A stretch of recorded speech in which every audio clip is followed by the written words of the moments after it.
Again, the major developments of the day. The House approved by a vote of 332 to 94 a compromise budget deal aimed at easing across-the-board spending cuts and preventing future government shutdowns. North Korea announced that Kim Jong-un's uncle and former mentor has been executed as a traitor. And pro-Western rebels in Syria urged a resumption of non-lethal aid. The U.S. and Britain cut off the assistance after Islamist fighters captured the storage warehouses. On the NewsHour online right now, what world event meant the most to you in 2013? We revisit 8 defining moments covered in depth over the past year on the NewsHour. And we want you to weigh in. Tell us what you think in the comments section. And what does a concussion look like inside the brain? On our science page, we explore research into the traumatic brain injuries that are frequently suffered by athletes and by soldiers. All that and more is on our website, newshour.pbs.org. And that's the NewsHour for tonight on Friday. How far is too far for government spying? We ask a leading critic. I'm Gwen Eiffel. And I'm Judy Woodruff. We'll see you online and again here tomorrow evening with Mark Shields and Michael Gerson. For all of us here at the PBS NewsHour, thank you and good night. Major funding for the PBS NewsHour has been provided by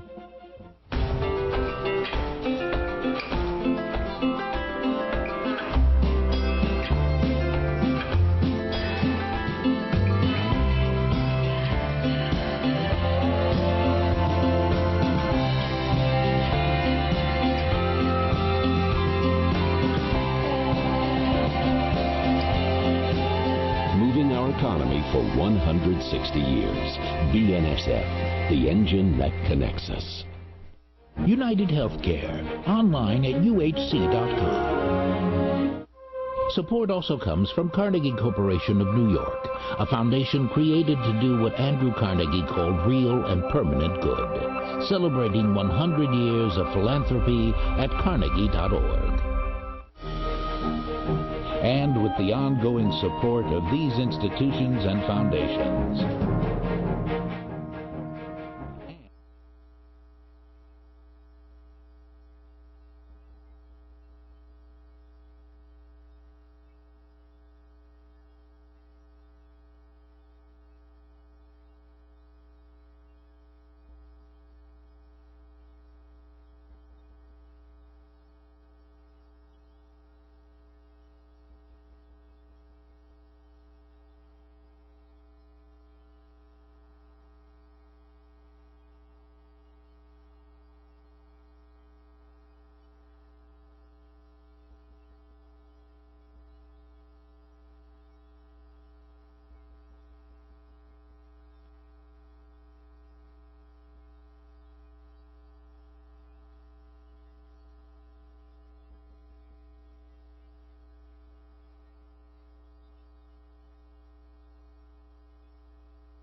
welcome to the Capitola City Council meeting.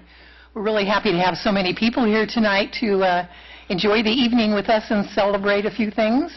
And we also hope that you'll feel free to call us and email us and come down to the meeting and contact us anytime. We want to hear your thoughts about the city, the good and the bad and the ugly, and try to make it better. We're going through our general plan process right now, and we want you to come and give us your ideas about the future of Capitola. What do you want? What do you want to see? What do you not want to see? So we're completely open to all of your ideas and suggestions, so please let us know. May we have the roll call, please? Councilmember Story? Here. Councilmember Bottorff? Here. Councilmember Termini? Here. Mayor Harlan? Here, and Councilmember Norton could not be here tonight. Will everyone stand for the Pledge of Allegiance? I pledge allegiance to the flag of the United States of America and to the republic for which it stands, one nation, under God, indivisible, with liberty and justice for all.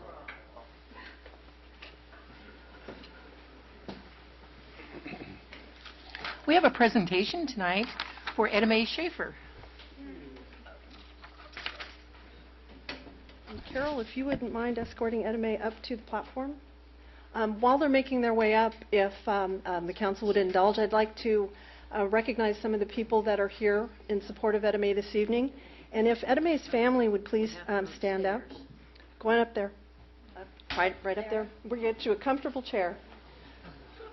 Etta Mae's family is here with us this evening. We've got her daughter Carol and her husband, as well as grandchildren and great-grandchildren, and a neighbor is also in the room tonight. So we thank you all for coming. We also have members of the board of directors from the museum are here this evening. And if I could have the board members and the volunteers from the museum stand up and be recognized, that would be lovely. Don't be shy. Come on, let's go. And this is Linda Smith, the president of the museum board, for those of you who don't know her. And sorry, I forgot to introduce myself. Well, I didn't get a chance to introduce you yet, but huge amount of energy that she puts and time that she puts into organizing the exhibits at the museum, making it run, cataloging things. Just a huge inspiration to Capitola and to the museum and the volunteers. So we thank you for all of your time. Oh, thank you. And with that, I'd like to introduce the current curator for the museum, Frank Perry. If you'd come up, he's going to say a few words. Good evening, Frank. Good evening. Well, it's a real pleasure to be here on this very special occasion.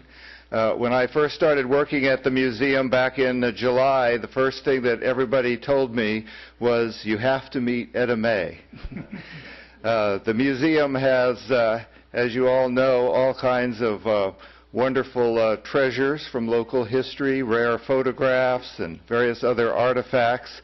But for quite a few years now, the museum has also had a living treasure, and that's Etta Mae. There every Friday afternoon. So it's real nice to be here on this very special occasion, and I would now like to introduce my predecessor at the museum, who spent many years working with Etta Mae, Carolyn Swift. Thank you. Caroline, if you wanted to stand there, you can stand there. If you want to sit here and talk to Etta Mae, we'll make it a little bit like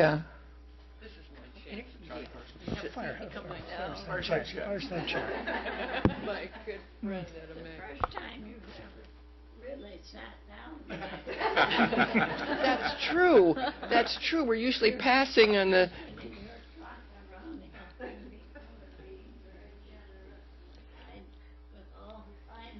Things. Well, we had a wonderful time together for 17 years, and the special part of this moment is getting to meet your family and getting to see them after. Yes, they are, and I've heard many stories. That Etta Mae came to the museum 17 years ago, and we had just like this. We had a great conversation together, and I asked her if she'd be a volunteer. She agreed, and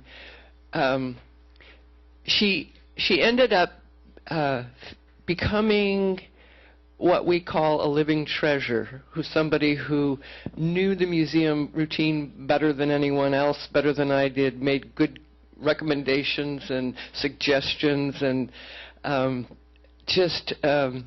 and always dressed to the nines. I mean, Etta May always had just beautiful scarves, and Mike Davis, who was the museum volunteer director, said she never saw her wearing the same outfit twice. And so I have to tell the story. Being a storyteller, I have to tell Etta May's story.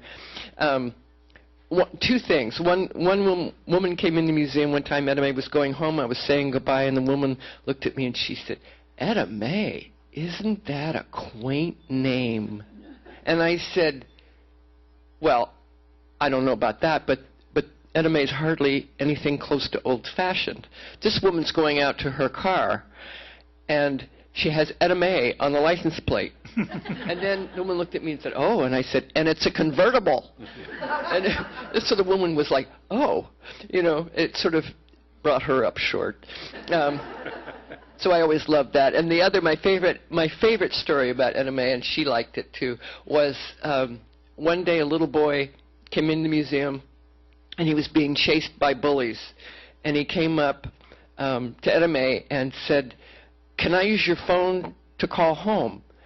And Etta May then turned around and grabbed our phone, which at that time was a museum artifact. It was a 1940s, one of those big, heavy metal rotary dial phones. And she picked it up and she hands it to the boy, and the boy looks at it. And this was before youngsters all had their own cell phones. And the kid looked at the phone and he said, "How do I work that?" And you know, there was this moment, I could just see it, where Etta May, of her generation, Etta May grew up with the rotary dial phone, is looking at this kid, has no idea what it is. And so they're speaking, you know, connecting over generations, these many generations. And so that really tickled her. I remember you telling me the story. So we've had many good times over the 17 years, and when I retired, I mean, I have missed the museum, and one of the things I have really missed is my Friday afternoons with Etta May. And so I have something to present to you. This is from the museum board and volunteers, and it's something that you can remember your time with the museum. Well, thank you. Aren't you kind? Because you're our star. This is, am I holding it the right way? It's a star, and it says, "To Etta May Schaefer, in gratitude and appreciation, 1996 to 2013. And so it's something that you can have to remember your time with us. And Stephanie wants to say more, so I will turn the mic over to her. Thank you very much.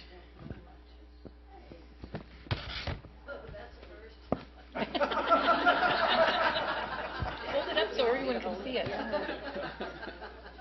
Hold it up to the audience. It's beautiful. Wow. It's beautiful.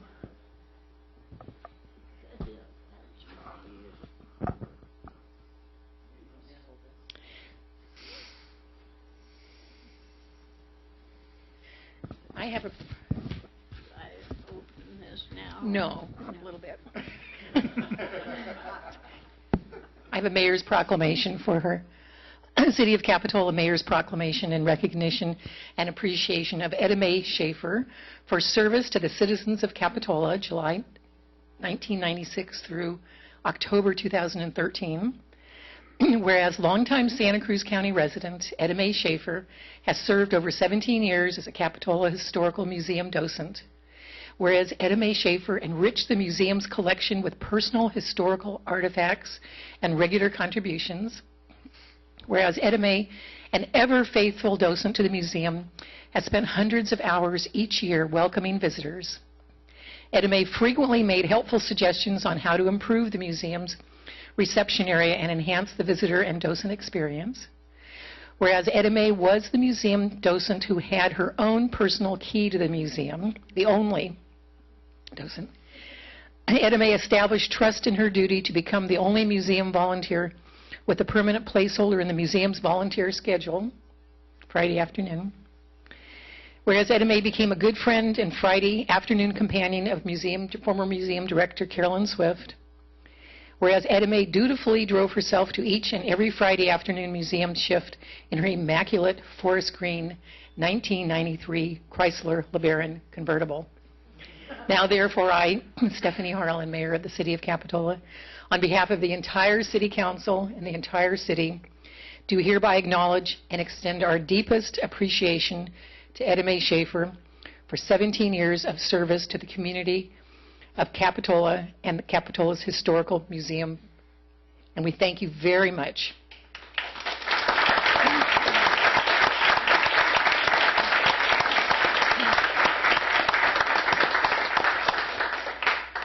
I have a little bit more background information for the audience. In 1952, she and her husband came to live in Santa Cruz County from the oil fields of Bakersfield, west of Bakersfield, that they once called home. They settled in a house in Live Oak, where Etta Mae still lives today. Prior to 1952, the couple enjoyed trips to the coast to visit Capitola, Cayucos, Morro Bay, Cambria, to escape the Inland Valley heat. They vacationed in Capitola, where they had friends and relatives. Howard Schaefer even had a family baseball connection here. According to Etta Mae, his Uncle Harry used to live on California Street, next door to our local baseball hero and Hall of Famer, Harry Hooper. So we would like to thank her also for the many years, and thank all of you for being here. And you can open this. That's from the council in the city. Sure.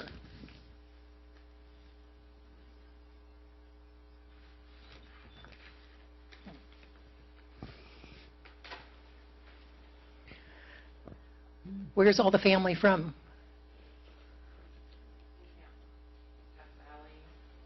Santa Cruz County? So this is one of Karen Nevis's, local artist Karen Nevis's prints of begonias and the Stockton Bridge. So why don't you hold it up for people to see.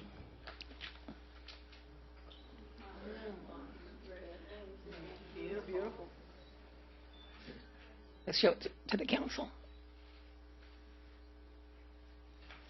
Yeah, very nice.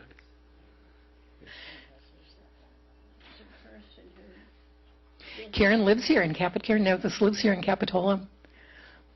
So now is your time when you can say a few words and tell us a story, tell us a funny story if you want to, or anything that you want to about your experience being a volunteer at the Capitola Museum. The funniest thing, or the craziest thing, or whatever you'd like to talk about. You use the microphone. Well, I really can't talk about anything. This has just really stopped me. It was interesting working in the museum. I talked to a lot of interesting people who had lived here many years ago. Some of them see different pictures that they recognized. And one day it was very quiet, and a little elderly gentleman was just walking around in there, and all of a sudden he goes, "Oh my gosh!" And I looked around to see what the problem was. He was looking at a picture. He said, pointed up to it and looked at me and said, "You know, that's my house, and I still live in it." I said, "Well, how very lucky you are." But that was one of the funniest things that happened. Sometimes somebody would come in with a little dog, and I always let them bring the dog in, because usually they're well behaved, and they just trot around, and oh my goodness, they just seem to be so interested in it. There weren't too many, but occasionally there'd be one. And oh my goodness, they just sniff around like they were sniffing something that was 50 years old. You know, it was, here he was in this place. He seemed to know. And they're just, and the people that come in the museum from all over, we had them from all over the United States, different places. And I always remember we had one couple in from England. They were with another local couple. They were relatives of theirs. But that was interesting, you know. And I remember when I still like it, when everybody that came in signed their name in the little book. That, I think those books are would be interesting to, I mean, you can look back and see, but people come in from all over, and a lot of locals too, and it was just nice sitting there, looking out the window too, at people strolling by to the beach, all kinds, shapes, and forms. And they're just attracted away to the beach, you know. They park in the parking lot. And now, since they put up the little deal where you can go and get your picture taken in it, the kids have a great time with that, too. And, well, I think the museum is really very nice. And it was, I want to say this, that it was certainly nice when Carolyn was there, because she would come out and talk to the people, or if somebody had a question that I couldn't answer or something, all I have to do is call her, and she would come and she'd have the answer. And she was nice. I'm sure that Frank will be also. But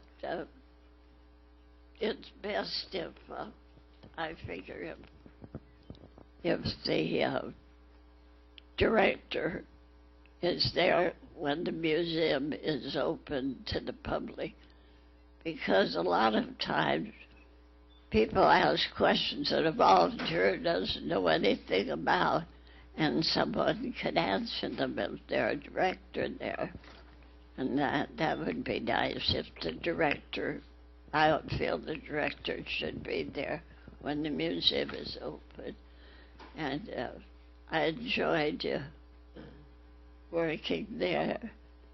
The thing is, with my arthritis, and after all, in June, I'm going to be 95. Right. And my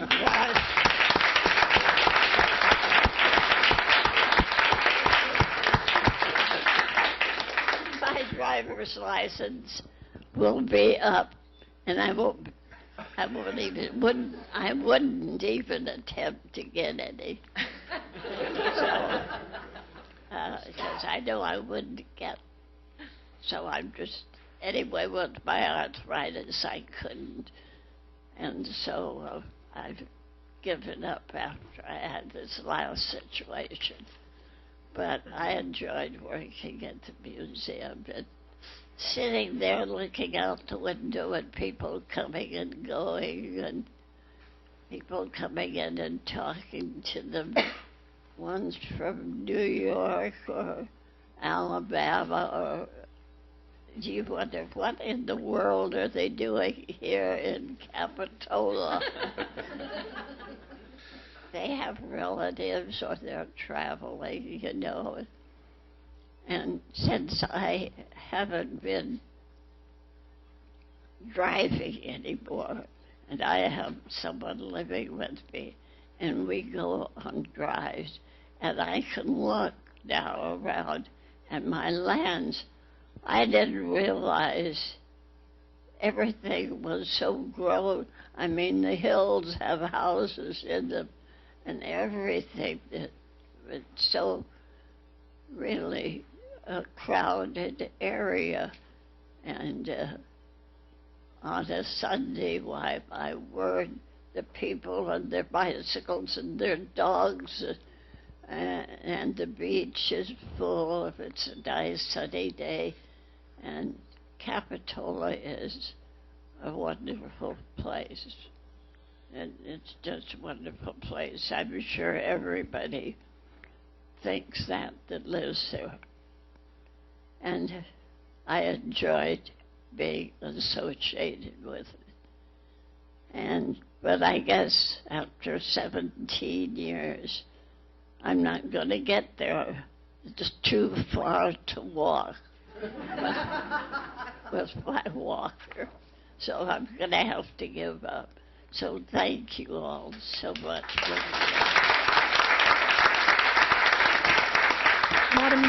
Madam Mayor, if I could, I would be remiss if I did not recognize two other people that are in the audience with us tonight, and if they would stand up. We have Eileen and Linda, who are Etta Mae's faithful caretakers, and we hope that you'll be able to bring her down to the museum from time to time to visit the rest of us who love her. Absolutely.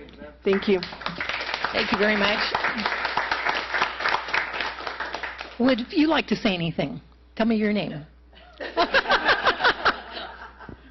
I'm Carol. I would be the daughter, and I would just like to thank everyone for giving Mother this evening. I think it was really nice. Thank you.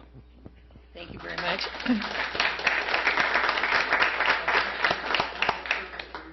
Yes. Would anyone, any other family member like to say anything? Like to ask her a question?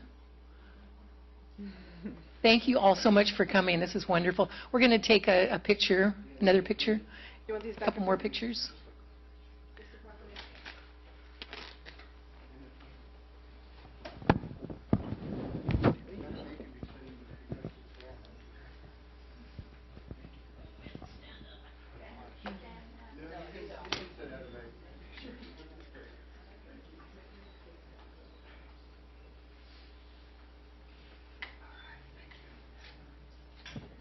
Thank you all very much. Thank you to all the volunteers that volunteer there. It's a wonderful, wonderful family of people that work at the museum. And if any of you others are interested in volunteering, please contact Linda or contact the director.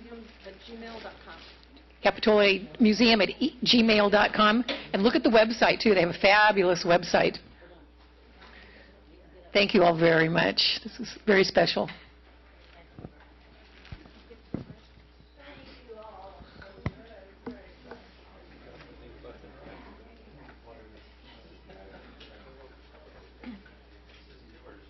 Would any council member like to say anything?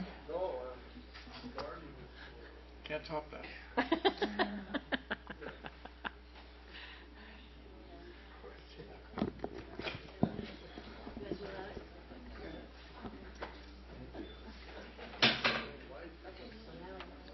So, Michael, should we do this now or wait till we get to oral communication? Okay.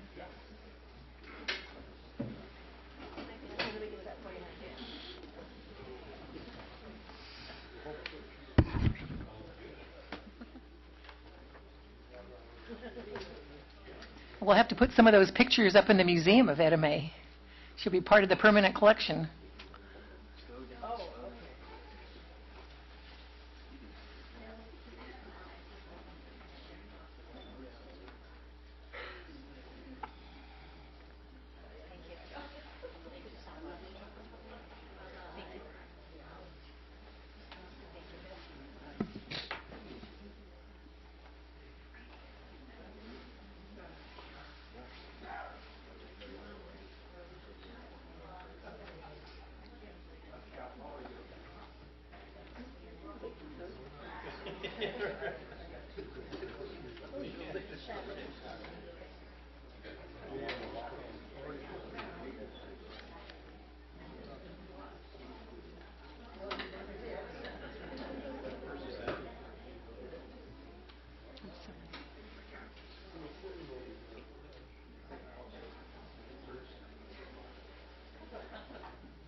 I'd like to ask Brandon Gruber and his mom, Teresa, to come up now, please.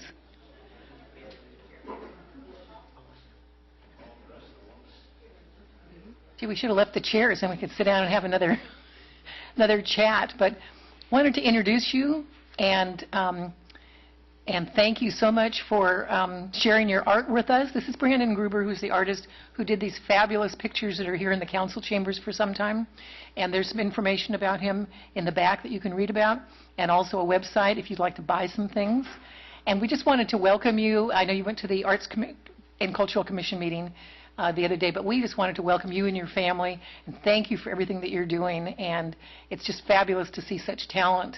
And we know you're going to be famous, and so we want to be able to say that we met you and that you came to the Capitola City Council meeting, and how lucky we are that you are here and that your pictures are here. So just wanted to have you have a chance to say a few words.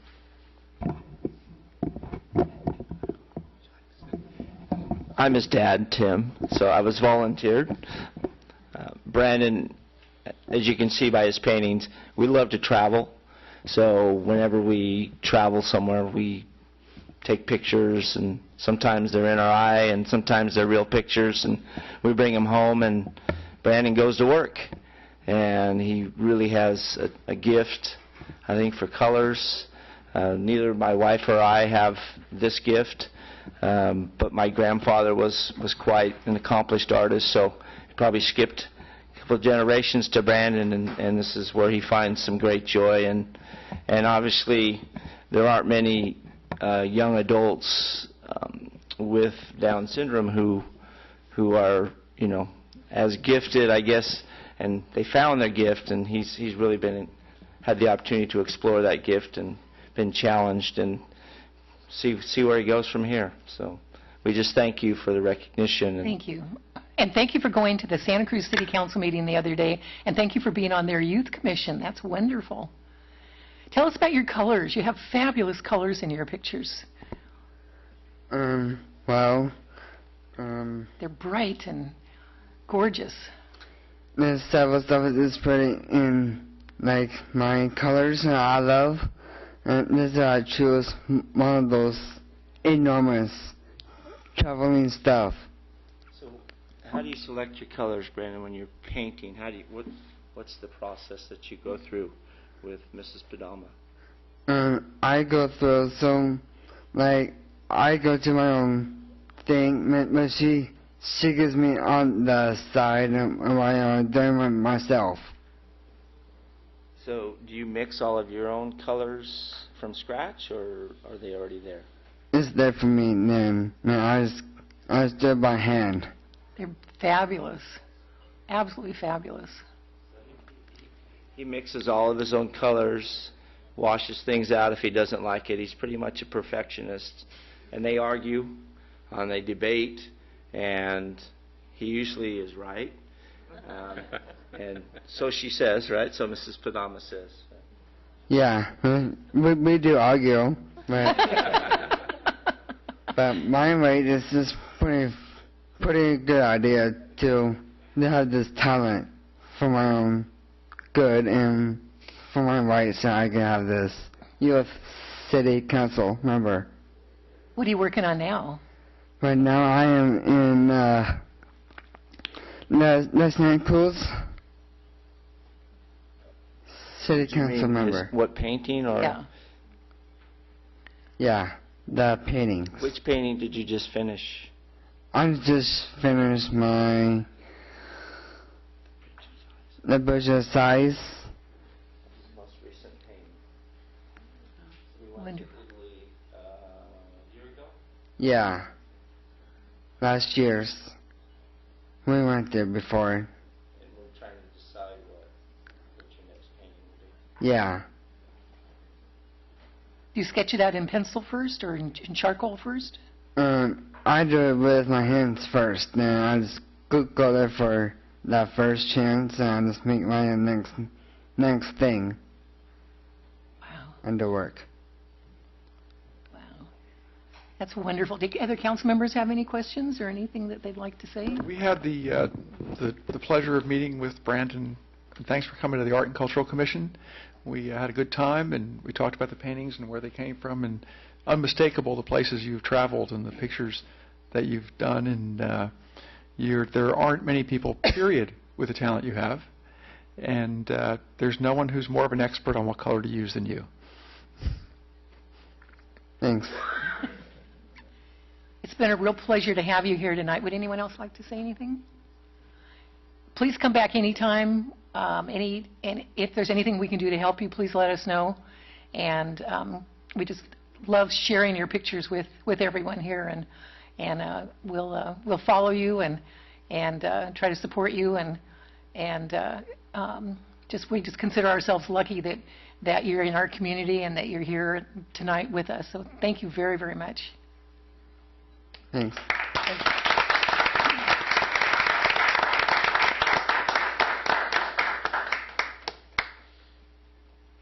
Next is a report on closed session, please. Thank you, Madam Mayor. The Council had a special closed session at 6 p.m. to discuss the Schrodel et al. Versus the City of Capitola, and the Council gave its legal counsel direction but took no reportable action. The Council had a brief discussion on the 6:30 closed session agenda with its labor negotiator, but the contracts considered will be considered by the Council on the open agenda. Thank you. Thank you very much. Additional materials. I don't think we have any on our agenda for tonight or on our table tonight. Additions and deletions to the agenda. I don't think there are any. Staff has no changes. Okay. Then the next item is public comments. This is the time for anyone in the public to come up and speak for 3 minutes on anything you like that's not on the agenda. If it's on the agenda, please wait till we get to it, and you're more than welcome to speak then. Good evening. Good evening. I was thinking as I was listening to Anna Mae, she, my parents, even me, were born in an age where there was a healthier environment. It was before the nuclear age, which exploded in 1945 when the U.S. bombed Hiroshima and Nagasaki, and all the nuclear isotopes and weapons that have been released in Fukushima. I had a healthy start before that, and the chemical industry came out of World War II with DDT leading the way. And I'm thinking how disturbing it is that children nowadays in all species don't have that kind of health. This documentary, Take Back Your Power, has been given to the council members, and I thank you, Mayor Harlan, for having viewed this twice. One of the statements in there said, if you don't have a right to a healthy environment, you basically have no rights. If you don't have a right to a healthy environment, you basically have no rights, because we have nothing without our health. And I'm thinking of how our inalienable rights to health and well-being are being eroded because of all this microwave technology that's in the museum with the Wi-Fi, and how disturbing it was for me to drive into the parking lot and seeing that the reliable meters where you just put a quarter in have been removed and you're putting in a microwave system. In this film, Take Back Your Power, it shows red blood cells of people before and after they're in front of a PG&E microwave meter. And the person who did this study said the human energy field was obliterated as they stood in front of the so-called smart meter. The degradation of the cells was apparent, trauma to the blood cells, and everyone we tested was affected. I just came from a friend's house, and the neighbors have Wi-Fi that's coming through the walls. Refer you to Barry Trower, whose expertise is microwave radiation weaponry, and I have a copy of his statement. And I was over at her house and thinking, this is exactly what we're experiencing, and he states, to my knowledge, microwave or radio wave sickness was first reported in August of 1932 with the symptoms of severe headaches, fatigue, fitful sleep, headaches, intolerability, and high susceptibility to infections. I had to leave her house. I used to enjoy being over there. It's also somebody you know. Very, very disturbing.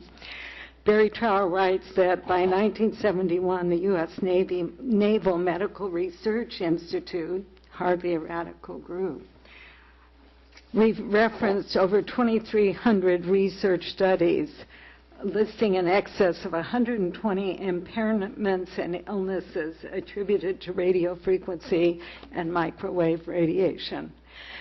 We need leadership here, and we need to remove this technology, not proliferate it, and we are hearing more and more reports of increased cancer in the news. One other section, and then I'll quit. Microwaves react very differently in our water-based bodies than do radio waves, and this is microwaves. They are the preferred medium for communication over radio waves due to their superior penetrative properties. Penetration occurs in living tissues, in particular with more absorption due to water content, and microwaves will also penetrate through buildings, dwellings, and other buildings. We're in big trouble here, and we need to put a halt to it.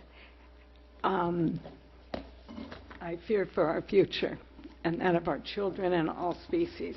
Thank you very much. Would anyone else like to speak? Good evening. Hello. Nice to see you all.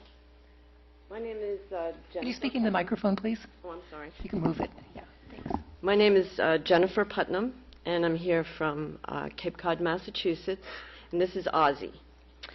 My son, Joshua Rain Lavin, was struck from behind by an unidentified motorist who left the scene May 4th, 2012.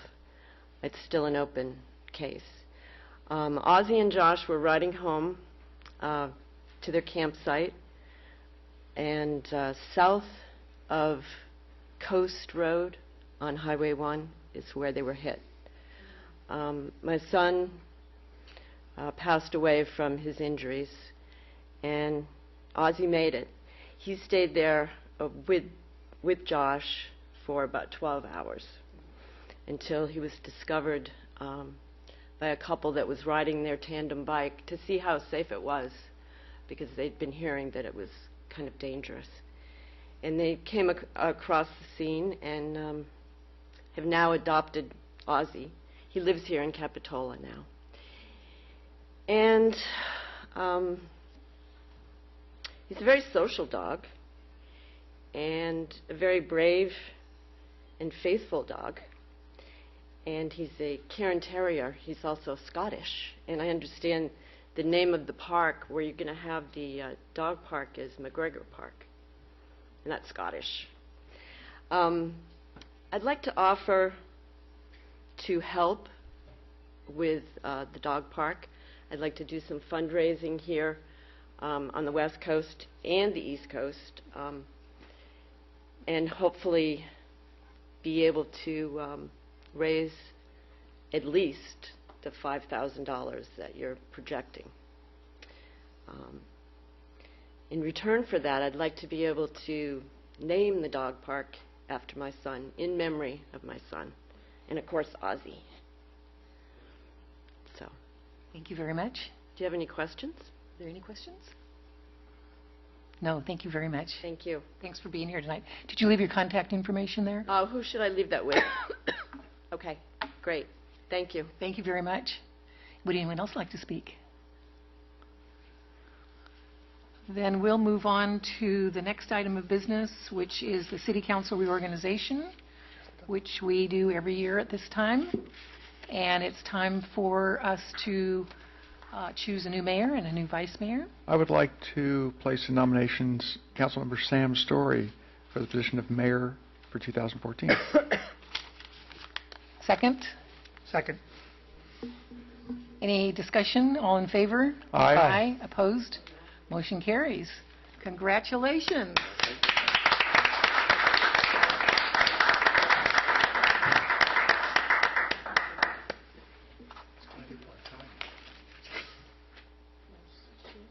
Yeah, but maybe we'll, here, let's just switch.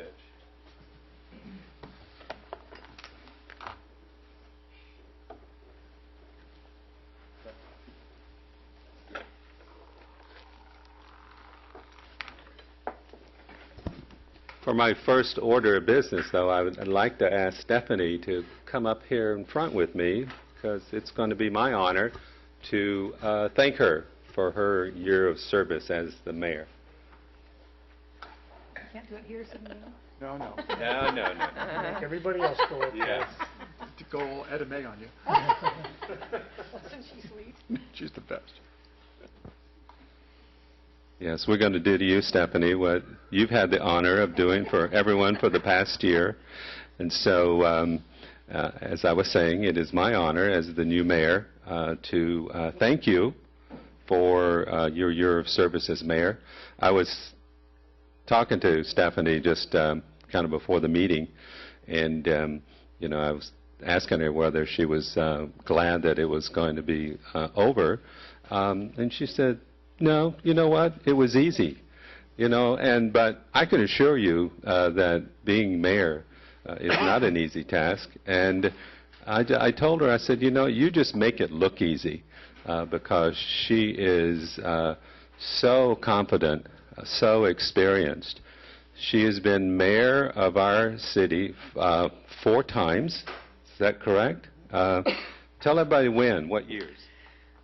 Oh, I don't remember. I'd have to look them up. They used to be 2-year terms, and then we switched it after about 1990 to 1-year terms, so that it would rotate and everybody would have a chance to do more. I think it was like 90, 98, 2006, and then now 2013. But she has, and maybe she'll have another term in the future, but she has served Capitola very well, both being on the council, both being mayor, in many ways. I've always been impressed, Stephanie, by how cordial and inviting and comforting you are to people who come, and I hope that I can emulate that style of yours, but be very efficient in how you run the meetings and how you run the city. So on behalf of the council and all the residents of Capitola, thank you for your service, and in appreciation for that, if you could hold that, I can show everyone. We have a Santa Cruz Capitola Aptos 2014 calendar with watercolors by Karen Nevis, and that's for you, Stephanie. But in addition, we have this lovely tile piece, also by Karen Nevis, and there is a stand up there which you can put it on. But it's my honor to give you these mementos in appreciation. So, and I know you have a few words you want to say. Thank you. Very few. Very few. I try to be so welcoming because I've been to so many other meetings that aren't welcoming. And I remember when I was first on the council and coming down here to get up to the podium to speak and, being very nervous and so forth and not getting a particularly warm reception from the people up here. And there was a group of people at the time, residents up on Depot Hill, that would come down and watch the council. We don't have that so much anymore. But they would come down and sit at the meeting and they would get up and speak and, on what they wanted to see or what they didn't. I remember when I was green as grass when I first got on. I thought, I had some experience and some knowledge, but I didn't have a clue about really what the council members were doing and what the city was doing. It's all, from the outside looking in, and then you get inside and it's a whole different world. It's a whole different, I have such admiration for all the council members that have served over the years and all of the staff members that have served over the years, because it really is a labor of love. You could be making a lot more money doing something else and somewhere else, but serving the public is a real calling, and those of us who have it just have it, and you just make do with it, make the best of it. But anyway, I did one of the things that I spoke about when I was first on the city council, they were going to have a Christmas party for the employees and pay for it. And I was a school teacher, and I got up and I said at the podium, and I said, you know, my school is getting ready to have a Christmas party for the faculty, but, you know, we don't charge the school for that. Or the kids or the parents, we chip in money and we pay for our Christmas party. I don't think that's appropriate for, you know, the city people to be paying for this party for the employees. And I still have mixed feelings about that. But anyway, that was a little article in the paper about Harlan Humbug's council about something or other. But anyway, I was the first woman mayor of Capitola, so I'm really proud of that. And we had mostly men that served on the council, so it's not surprising. I was only the third woman, I think. So it's not surprising that we didn't have a lot of women mayors in the past. So that was kind of fun. But it was a good year. It was a really good year because we didn't have any. We only had one problem that we had recently with a homicide. But other than that, it's been, you know, it was a challenge in the beginning, the first half of the year financially and so forth. We were kind of on shaky grounds, you know. Everybody's been tightening their belt. And then things turned around a little bit and improved, and then, thank goodness, the voters passed Measure O. So we have that extra money to help fix the roads and do public works projects and do more. So that's really wonderful. So I see a bright future for us and continued good times and revenues coming in at a modest pace, and the city being able to get back to fixing the streets and the basic services. We're so proud of all of our employees in the police department and public works and everybody who works in the office and processes all the paperwork and everything that we do. So it's been a really good year, and we have new staff members, and that's exciting, and I hope that they enjoying their jobs here and are finding it challenging and interesting. And of course, they have a fabulous council to work with.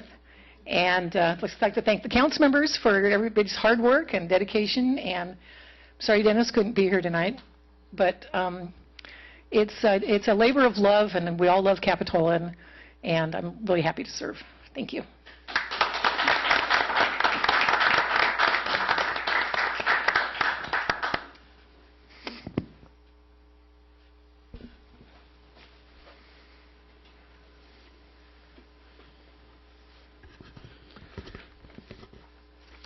As Stephanie said, we are entering into a very positive phase in the city's history.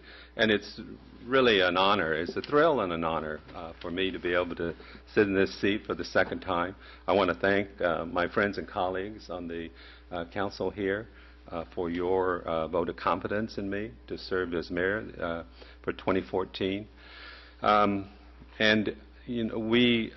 feel really fortunate. I mean, what mayor can say he's starting with on this very night, considering how to spend $746,000 budget surplus.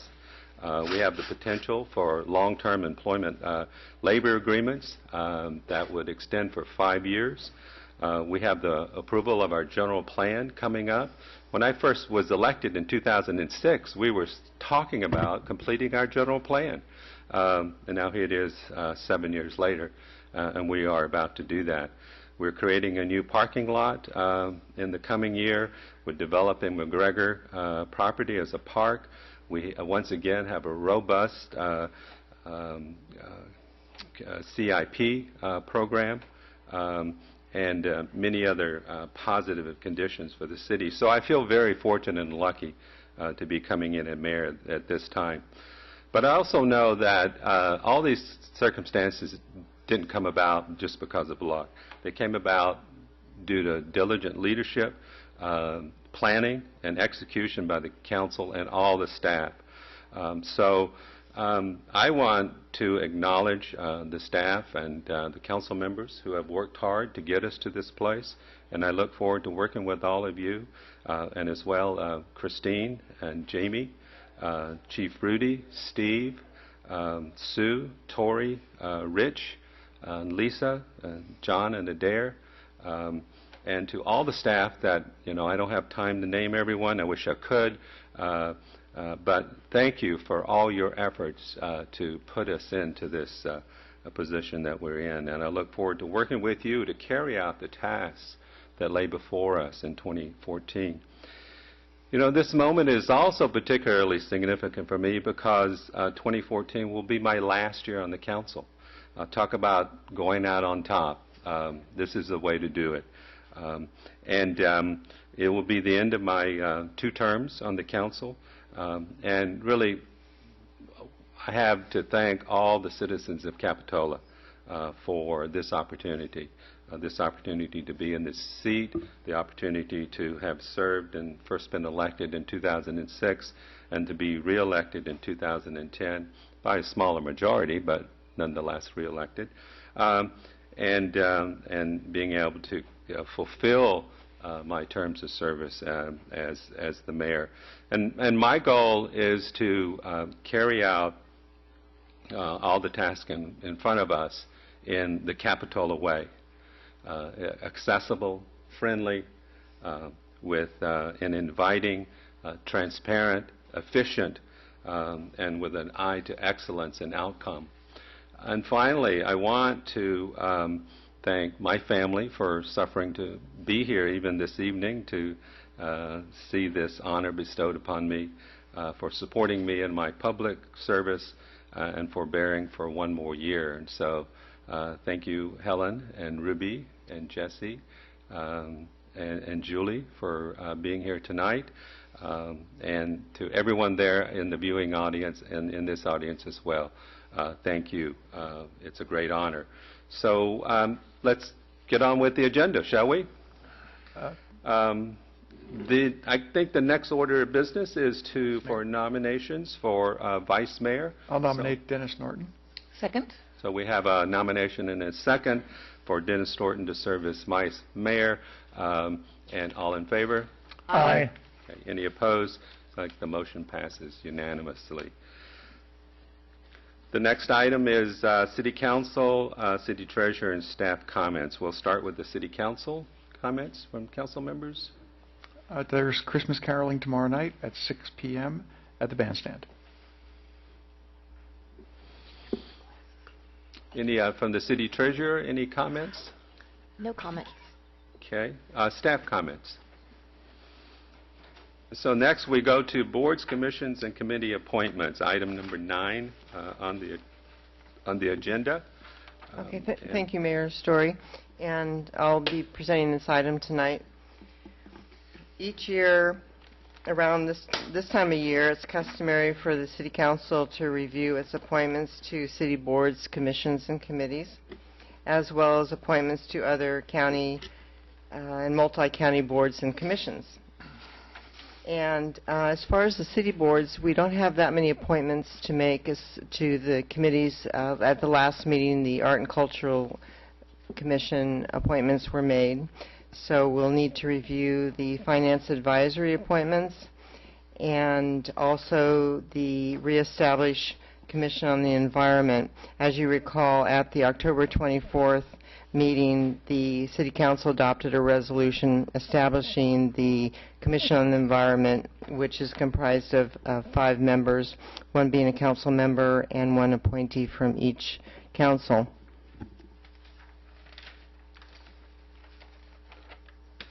And I wanted to let you know we do have an opening on the city's Architectural and Site Review Commission for a landscape architect, which we are in the process of recruiting for. And so that will be on a future agenda. And also, staff is recommending that the City Council consider the reestablishment and initiation of recruitment for the city's Library Ad Hoc Committee, as planning for the new Capitola Library will begin in 2014. Jamie, did you have a few comments to make on that committee? Council members, thank you, Sue. As you recall, we received a presentation from our JPA library director, and there's a number of things that are happening with the library district, and I'm recommending that we do consider advertising for the Library Ad Hoc Committee and accepting applications for that position over this winter, and then in January consider appointments to it, because I think there's going to be some decisions that the city's going to be looking at in relation to its library in this coming up year or two. Thank you. Okay. Oh, go ahead. Well, if is that the staff report? Are we ready to? I have a few more. I'm just kind of summarizing what we're going to go over, and then we can back up if you like. I included in your packet a worksheet to fill in vacancies, and there are a few vacancies or reappointments for county and multi-county boards. One is the Santa Cruz County Children's Network. They want to appoint an alternate representative, and Santa Cruz County Flood Control and Water Conservation District, and Councilmember Norton is on that, and it could be considered to reappoint him for another year, as well as the Santa Cruz County Regional Transportation Commission, which Councilmember Norton is on, and also the Santa Cruz County Hazardous Materials Advisory Commission. There is a vacancy, and we haven't received any applications. It's open until filled. But the City Council may want to consider nominating a staff member to fill that vacancy. The City of Watsonville and Santa Cruz and Scotts Valley all have appointments of staff members. So that's something that the City Council may want to consider, or leaving it vacant. Thank you. That's the completion. Are there questions, council members, on the task before us? Or? No. I was thinking maybe we could go based on, well, the recommended action that's in the staff report. Just go through those list of 5 items. Right. The first one being appointments to the city's Finance Advisory Committee. Mr. Mayor, I believe that the only vacancy is for the business representative, and Joyce Murphy from the Chamber of Commerce has put herself forward. I'd like to move to accept that. Second. Is there a second? Is Joyce here to either accept or reject that nomination? And seeing that she's not here, any member of the public wish to speak to that? So, yes, I did want to mention that Nathan Cross, Will Sullivan, and Gary Snelson are up for a reappointment as well. Okay. Maybe we could have that added to the motion? Absolutely. That is part of the motion. Second? Okay. So we'll have that. So why don't we seeing no member of the public moving forward, all in favor? Aye. Aye. The motion passes unanimously. But also in the Finance Advisory Committee, there is a mayor appointee. And I just wanted to ask whether, Ed, are you interested in serving on the Finance Advisory Committee? I can. Yeah, I don't have a problem with that. I know, yeah, I kind I of have not sprang it served on on it yet. No, I don't have a problem with that. Okay. I mean, I would like to then appoint Ed as my appointee to the Finance Advisory Committee. Mr. Mayor, does that mean you will no longer be sitting on the Finance Committee? Right. Okay. Yes. Yeah. In lieu of, my presence there.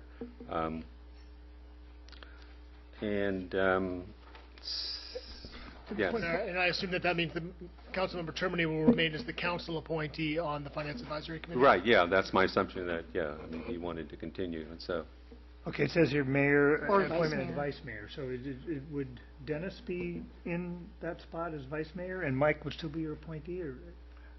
No, you're taking the appointee. I somehow feel that Dennis is willing to relinquish his position on the Finance Committee. I don't know what makes me think that, but just... Well, since Dennis is not here, maybe we could continue this item until Dennis returns, okay? So we'll hold on that. But in the absence of Dennis's not objecting, I think he should be back on all the committees for the county that he was on before. It would only be right. Right, yes. That's what he gets for going to Mexico. Exactly. The second item is the appointments to the Commission on the Environment. Oh, Mayor Story, could we have a motion, a second on Councilmember Botorff's appointment? Well, I think that we were... all inclusive? We were going to continue that. Both? You're right. Since okay. these are both mayor and vice mayor appointments, we would wait until Dennis is back. Okay, thank you. So moving on to the appointments on the Commission on the Environment. Mr. Mayor, being a personal friend and having vast knowledge of Amy Forrest as a fabulous appointment, I would like to use Amy Forrest as my appointment to the Commission on the Environment.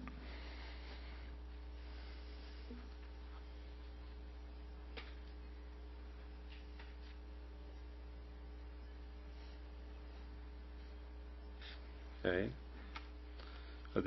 Assume there are no objections. Do other council members have their appointees to the Commission on the Environment? I do not have an appointment at this time. Well, if I notice that Bruce Arthur is an applicant, I would like to have him be my appointment to the Commission on the Environment. And I'll reappoint Kristen Sullivan. And Mr. Mayor, I received a correspondence from Councilmember Norton today saying that he would still be willing to be the council representative on the Commission on the Environment.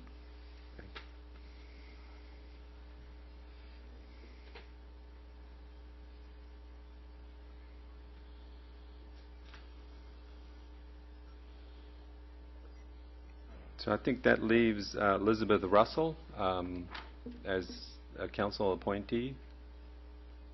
Is there anyone who wants to? I was going to talk to Elizabeth before I You appointed are? her. Yeah, I'm pretty Okay. sure she wants to do it, but I was just going to have that conversation with her. But she would be my choice Okay.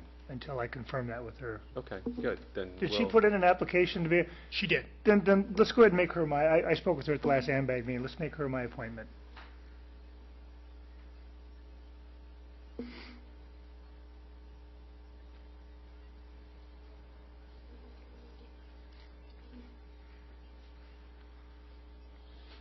Okay, I believe that covers the Commission on the Environment. The next item is to consider the reestablishment and initiation of recruitments for the Library Ad Hoc Committee. I assume that what you are looking for is just an approval to advertise for the Ad Hoc Committee. And how many seats are we thinking of? I knew you were going to answer that question, and unfortunately, I don't have that figure at my fingertips. I recall it was 5 or 6. We had five, Right. five actual, and they were all at large from the community, I believe. I'm not sure they were council appointments or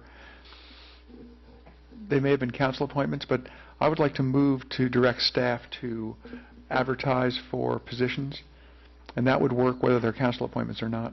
Yeah, okay. Is there a second? Second. Okay. Anyone from the public like to speak on the item? Seeing none, all in favor? Aye. Aye. The motion passes unanimously. So we have appointments to the various county, multi-county boards, commissions, committees. Actually, it seems like there weren't really any ones that needed to be done. Most of them continued forth as they are, unless a council member would like to. No, but I'd like to continue to recruit for the Hazardous Materials Advisory Commission. I hate to have staff go to another meeting off-site. You know, this would be a perfect job for a retired fire person that has some knowledge of hazardous materials, if anyone knows anyone, or someone in a related field that understands, you know, retired chemist, understands chemicals. And I'd like to continue to advertise for that. I don't think we're going to get a whole lot of action happening over the holidays, but you know, maybe through the month of January. Okay, so that will handle item number 5 as well. We'll continue this item and to recruit through the month of January and have it brought back to us at that time. Is there a pending meeting? My understanding is they meet bi-monthly. What we would do is I'd probably advertise it through January and then bring it back to the council in February for an appointment. I don't know whether or not we'd be missing a meeting between now and then. I haven't heard from the county yet about making the appointment, so presumably they're able to operate with the members that they have. Okay. Well, we shouldn't leave it vacant for too long, so you know we're not missing too many meetings. And so. And we have to advertise for the landscape architect too, don't we? Yes. And I've already have had a landscape architect, a local landscape architect, approach me, so I may be bringing a recommendation back to the council. Yeah, good. Let's fill out applications and take a look at it, because that's great. Okay. And I did want to ask a question about the Santa Cruz County Library Joint Powers Board. And I may not be recalling this correct, but I thought they had made an amendment to the bylaws to allow an alternate on. Do you recall that? We have an alternate on the financing authority. Right, but I don't believe we have alternates on the board itself. I don't recall any bylaw changes. Okay. And the structure of that particular body may substantially change in the next 6 months. Right. So it would probably be best to watch and wait. Okay. So with that, I believe we've covered this agenda item. Is there anything that staff noticed that we may have missed? Or Yes, Mayor Story, what about the Santa Cruz County Children's Network? And you are the city's representative, but they are looking for an alternate. Thank you. Is there anyone willing to serve as the alternate to the Children's I'll serve on Network? Okay, thank you, Mike. So Mike will be the alternate. So hearing no objections, we'll assume that that is approved by the council. Any other items? I think that takes care of it. Right, I think that's about the fastest we've ever gone through this list. The next will bring us to the consent calendar. These are items that are handled in one motion, unless there's anyone from the public that would like to pull one for further discussion. Mr. Mayor, I would like to move the... Was it something we said? I would like to move the consent calendar. There's motions. Second. Okay. Yes. I would like to pull a couple items on the consent calendar. Very brief explanations. Sure. Just item H, I have a quick question, and the item with the police. The divide. F. F and H. Okay. I can deal with F first if I can get the police chief. And also, I would like, I had a question about the minutes of November the 21st, item A. But let's go to your comments first, Ed. Good evening. I just think this is probably some great piece of equipment that I didn't understand, and I just wanted to give you a chance to explain what we're going to be purchasing for the city. Sure. One of the tools that we use for investigative uses is a Celebrite machine. Every agency pretty much has one in the county, and we use those to extract information off of a cell phone.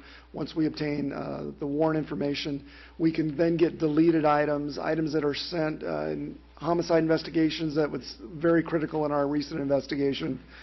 Gang cases that are very important as far as photographs, text messages get sent back and forth. Sometimes there's statements in there as to who's the guilty party or where evidence might be.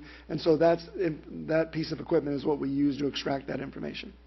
And is this a new updated version we're acquiring, or yeah, the one that we actually purchased through a grant from Target did not allow us to get deleted information.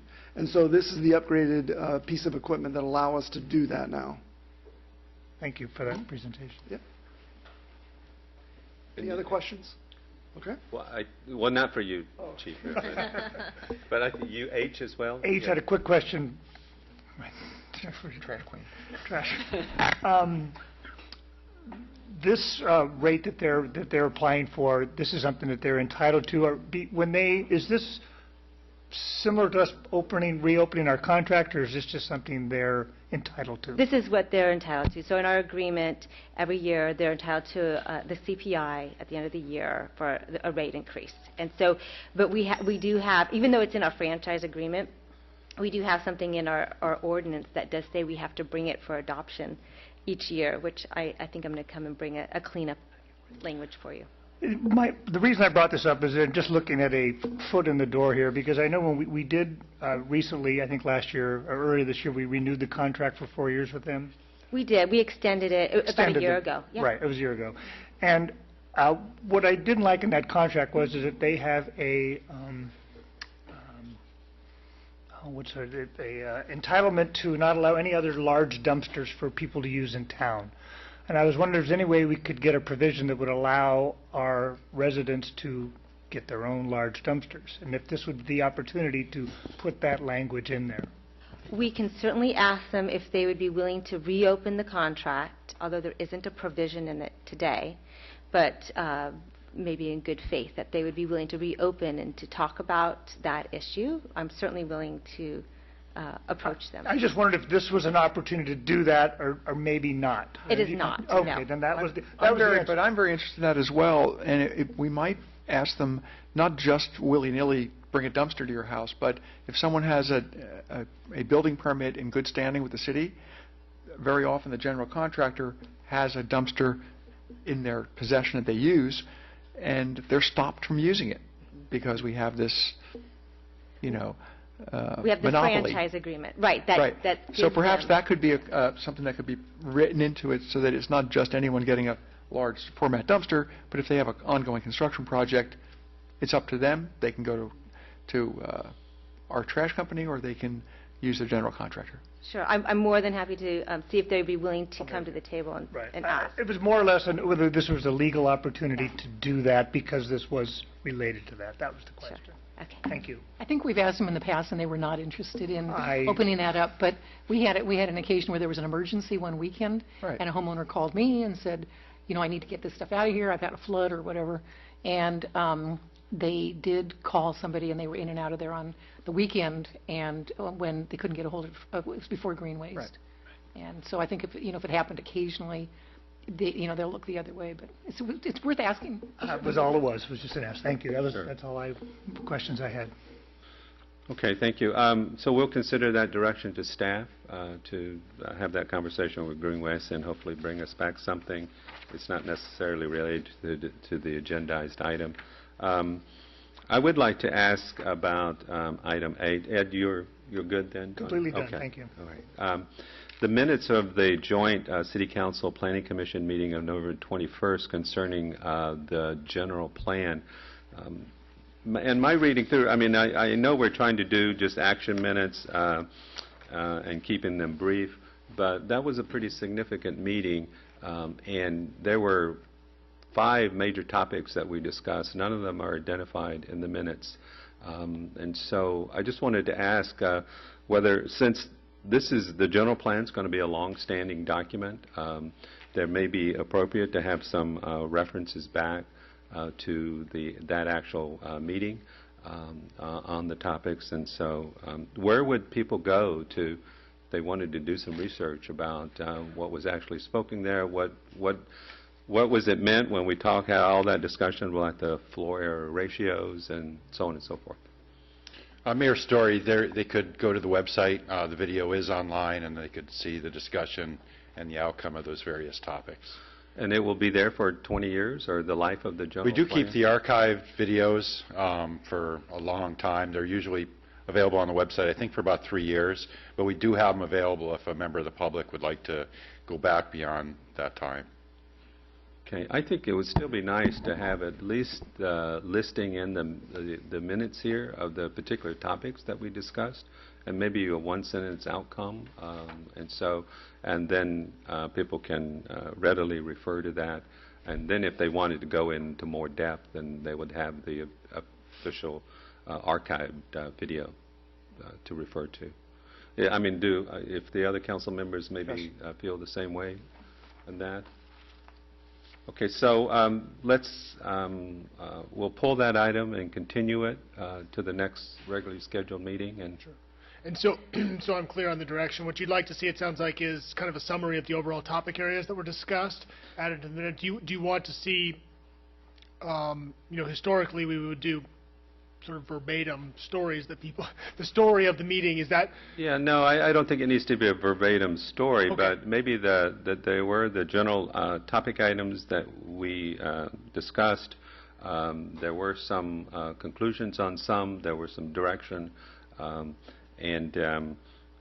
just some sense of the flavor of what took place at that meeting. And so We can do that. Okay. So we'll continue. We'll pull the minutes of November 21st, 2013. Continue it to the next meeting. But with that, I'll call for a vote on the motion on the floor. All in favor? Aye. Aye.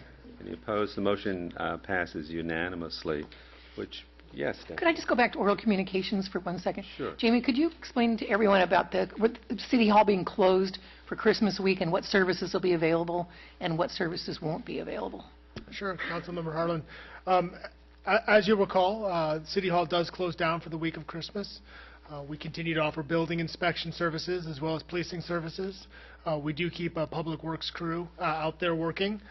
But if you need other services outside of Public Works, police response, or building inspections, you'll have to either schedule it after the Christmas week or before. You might know that the police do not take that week off. Yes, the police do not take that week off. They will be responding to calls. Hold any bad guys watching on television. Thank you very much. All right, thank you. So let's now move to our public hearings, the regular agenda, item 11A, which is to consider an ordinance amending Chapter 1504 of the Capitola Municipal Code pertaining to building and fire model codes to become effective January 1, 2014. So is there a staff report? And also, Mayor Story, did you want to do a vote on the November 26th minutes or bring both sets of minutes back? No, I think we were just continuing the November 21st minutes, Okay. and that the motion covered and approved the November 26th. Good evening, Mayor Story and council members. This item is a request for the City Council to consider updates to the municipal code to recognize the updates to the California Building Code and to adopt the most recent fire code by the Central Fire Protection District. As you're probably aware, the state of California does update state standards every 3 years.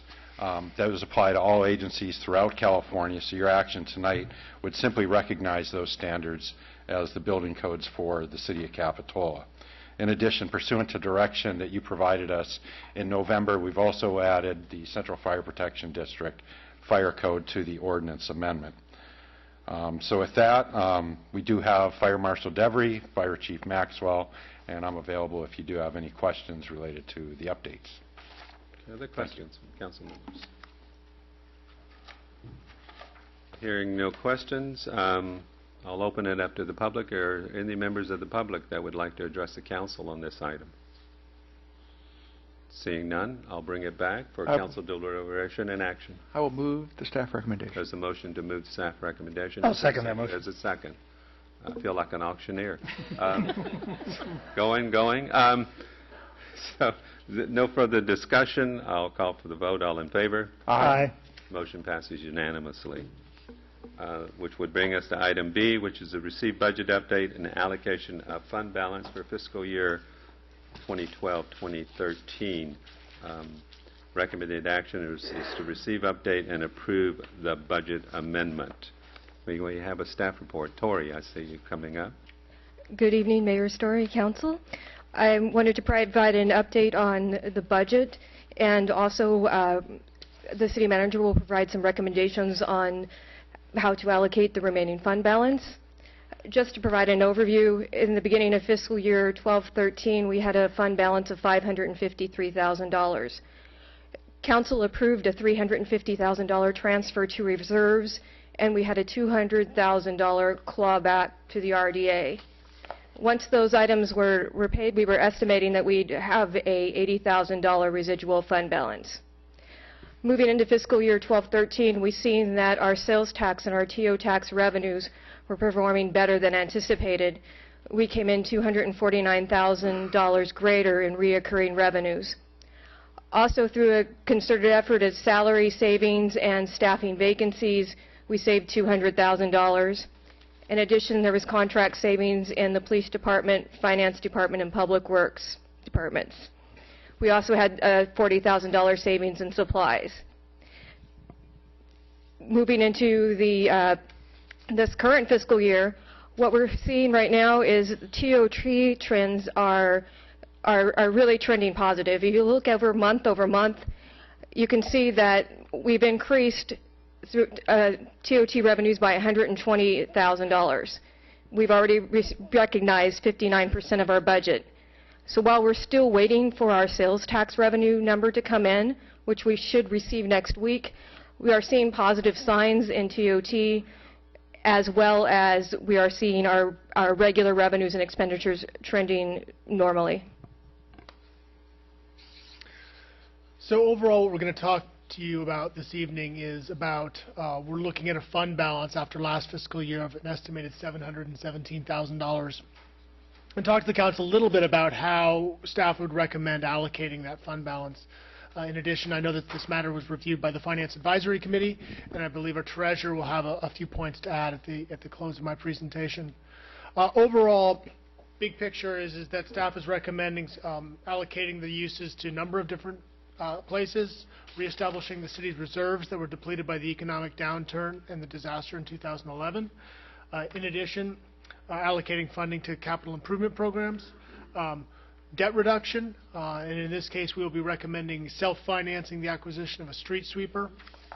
And lastly, looking at moving forward the cost of living increase scheduled for this coming summer to January 1st of 2014. So there's a number of different places we would recommend allocating the 717. The first place I'm going to recommend allocating it is nowhere. We suggest leaving about a $200,000 fund balance in the general fund.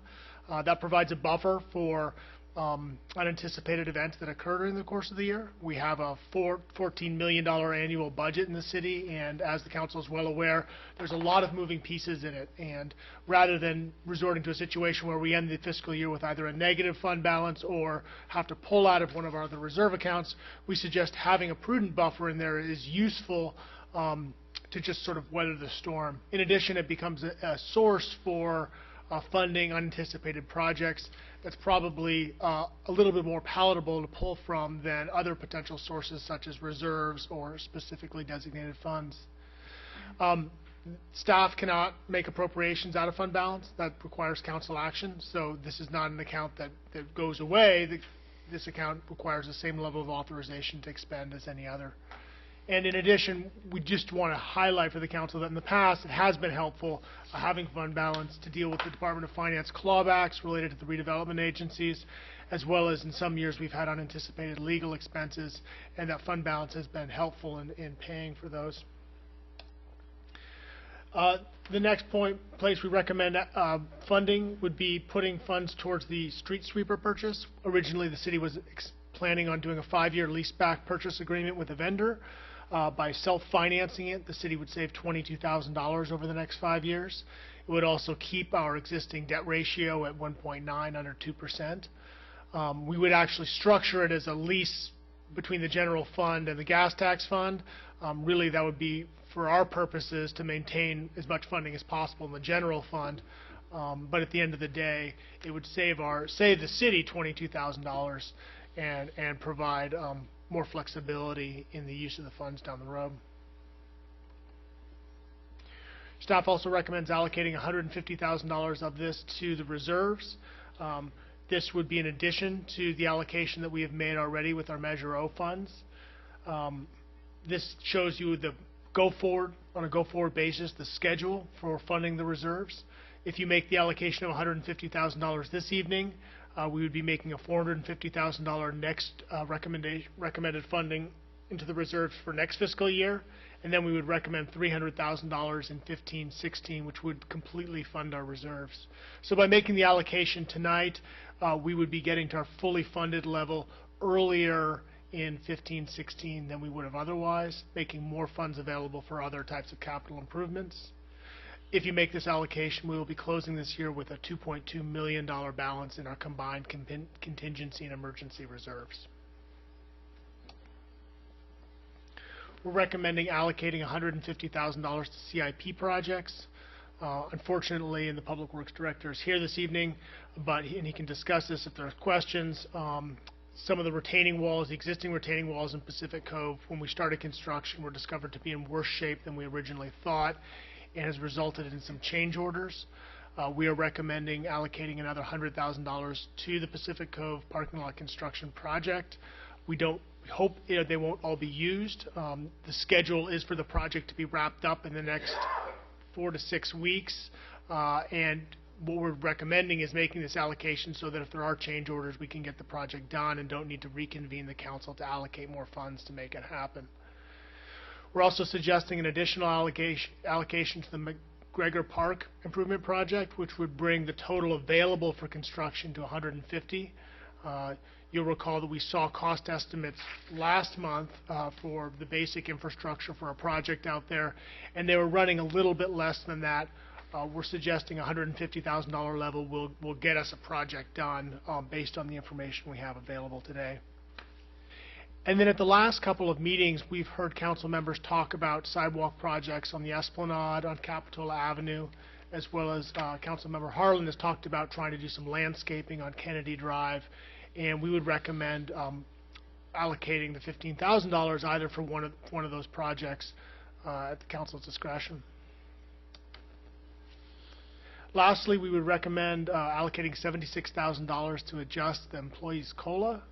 What this would effectively do is move up by 6 months the next scheduled cost of living increase for employees.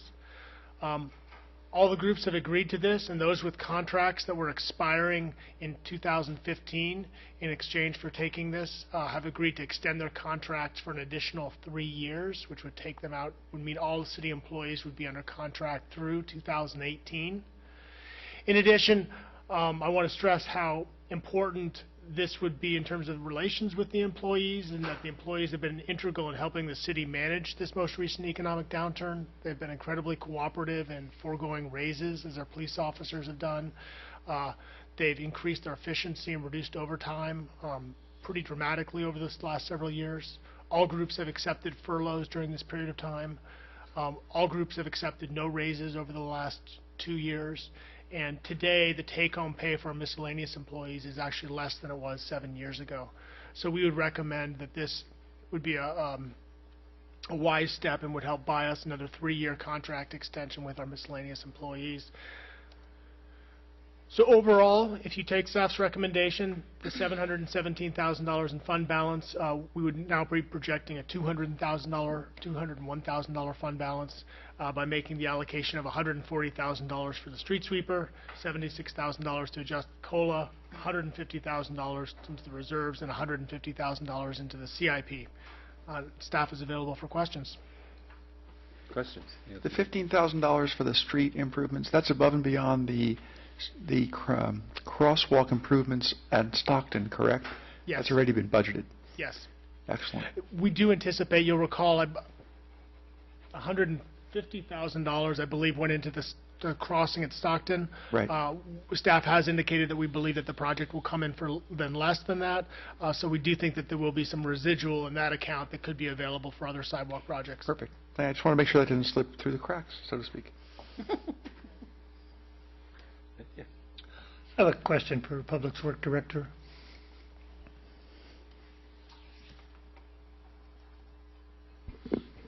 Maybe you could explain who the miscellaneous employees are for people that are want to follow this issue.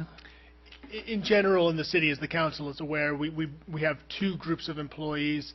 We have the sworn employees, who are police officers, and a few other folks work in that same bargaining agreement, as well as our miscellaneous employees, which are generally considered to be our non-sworn employees, which includes our management, our general employees, our mid-management group, and our confidential group as well. And am I correct in understanding that the $76,000 is to accelerate the COLA, but in return we get several more years under the current contract with all the employees? And in addition, part of the $717,000 is a $200,000 savings by employees in reduction of work staff. That's absolutely correct. You get a 3-year extension of the current contract with miscellaneous employees, so that there's no more negotiations with employee groups until, the contracts would expire in 2018. And the savings itself is a result of both recurring revenue increases as well as efficiency improvements and just the good hard work of a lot of employees. Thank you. Hi, Steve. Questions about the estimates for sidewalks in the Esplanade. Did you ever receive any estimates on any of that work? I did for the first portion in front of the Paradise Beach Grill. We estimate that now to be in about the $20,000 range. So that's just for that one section. That section? Yeah, the entire project's more along the lines of closer to $100,000. Okay. Thank you. And in the past, for council members that are less familiar with this has been a project. Steve, go ahead. I'm sorry. Excuse me. That we have discussed some sort of cost sharing potentially with the property owners, because part of it did come about because some of the property owners there were indicating an interest in doing this. Whether or not, ultimately, at the end of the day, private sector money would be available, I don't know, but that has been the way that the project has been discussed. Before you went and sit down and then back up, I wanted to ask about the street sweeper and the financing option. Did that have any kind of maintenance benefits attached to it? No, it was simply a lease to purchase. Right. Yeah. Okay. Yeah. And so we were still incurring whatever kind of Well, there's warranty work that would have been the same. Right. But yeah, our maintenance expenses and broom replacement, all that would have been the same. Okay.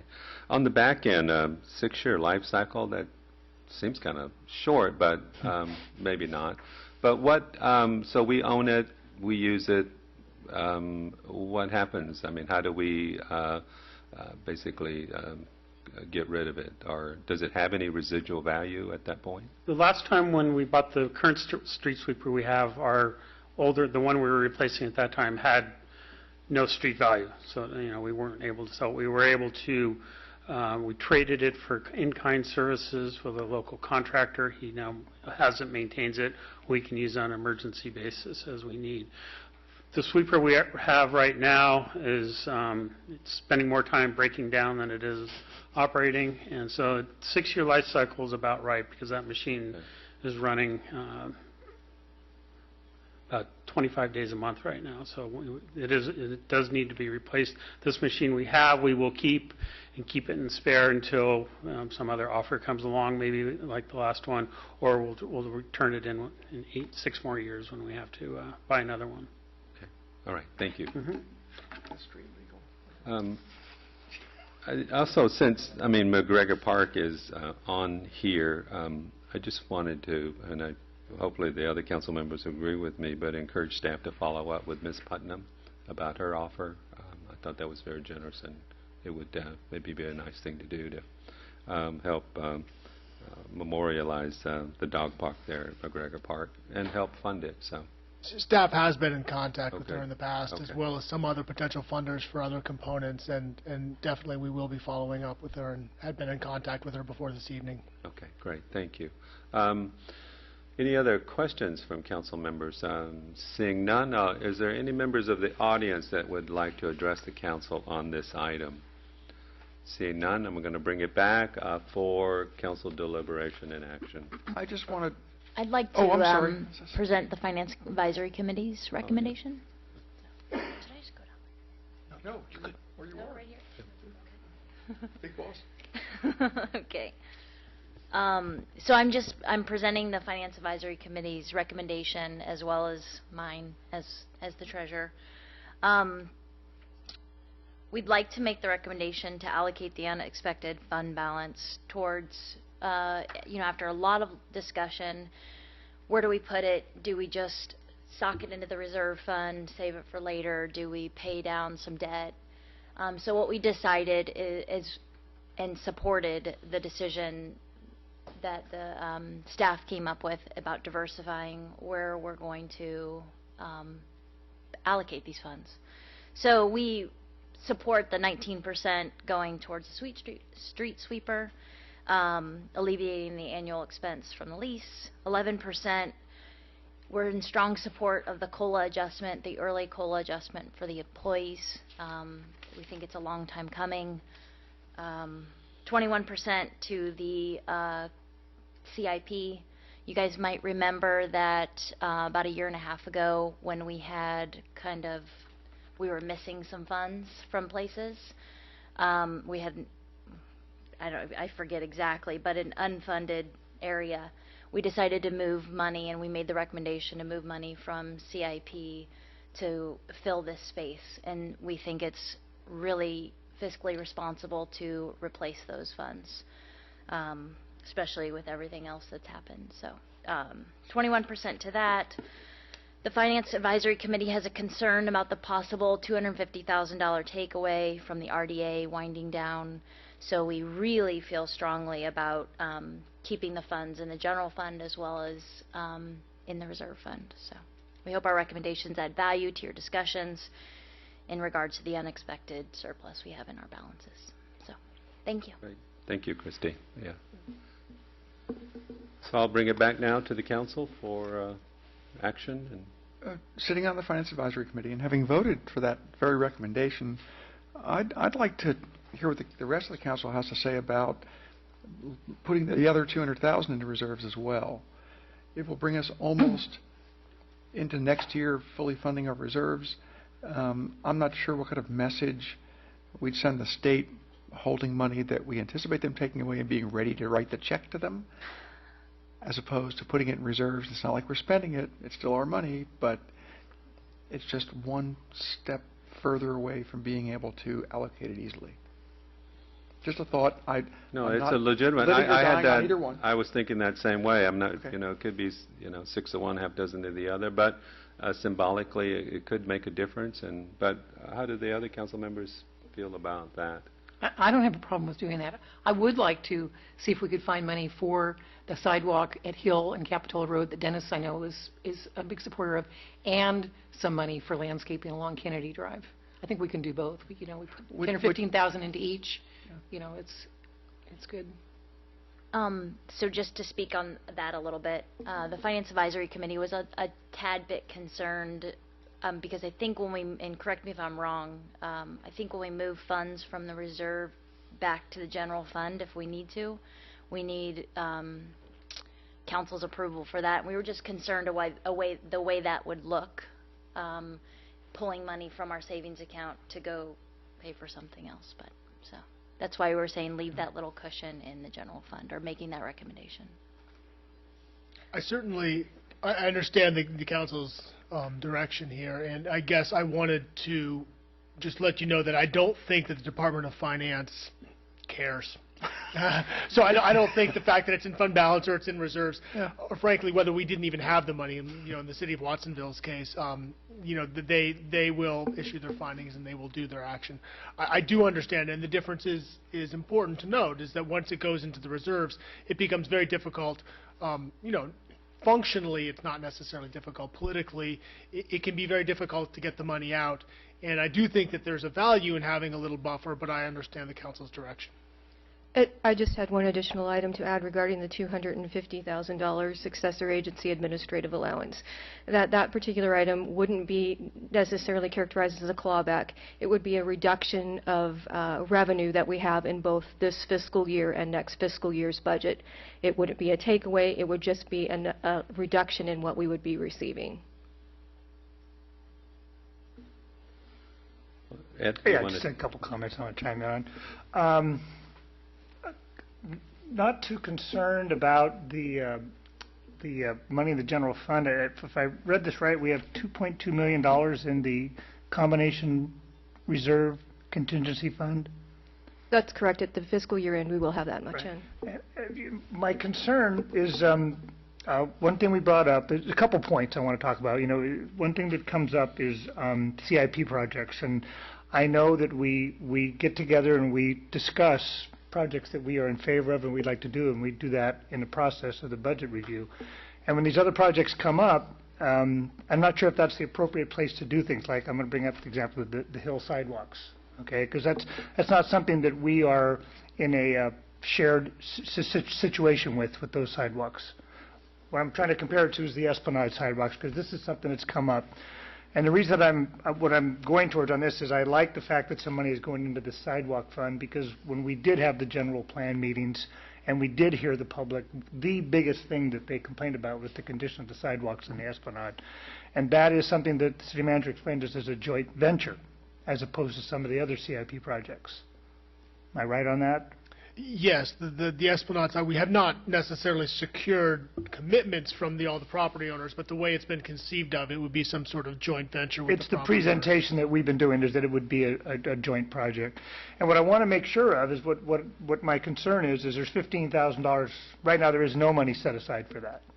And the estimate of this project, we currently are looking like we're going to do at least 1/4 of that project in front of possibly Paradise Beach Restaurant, at a cost for that section, I believe Steve said $20,000, if I heard that right, with an overall of $100,000 if we get all the other property owners to buy into that, which would put our exposure at least $50,000 or more.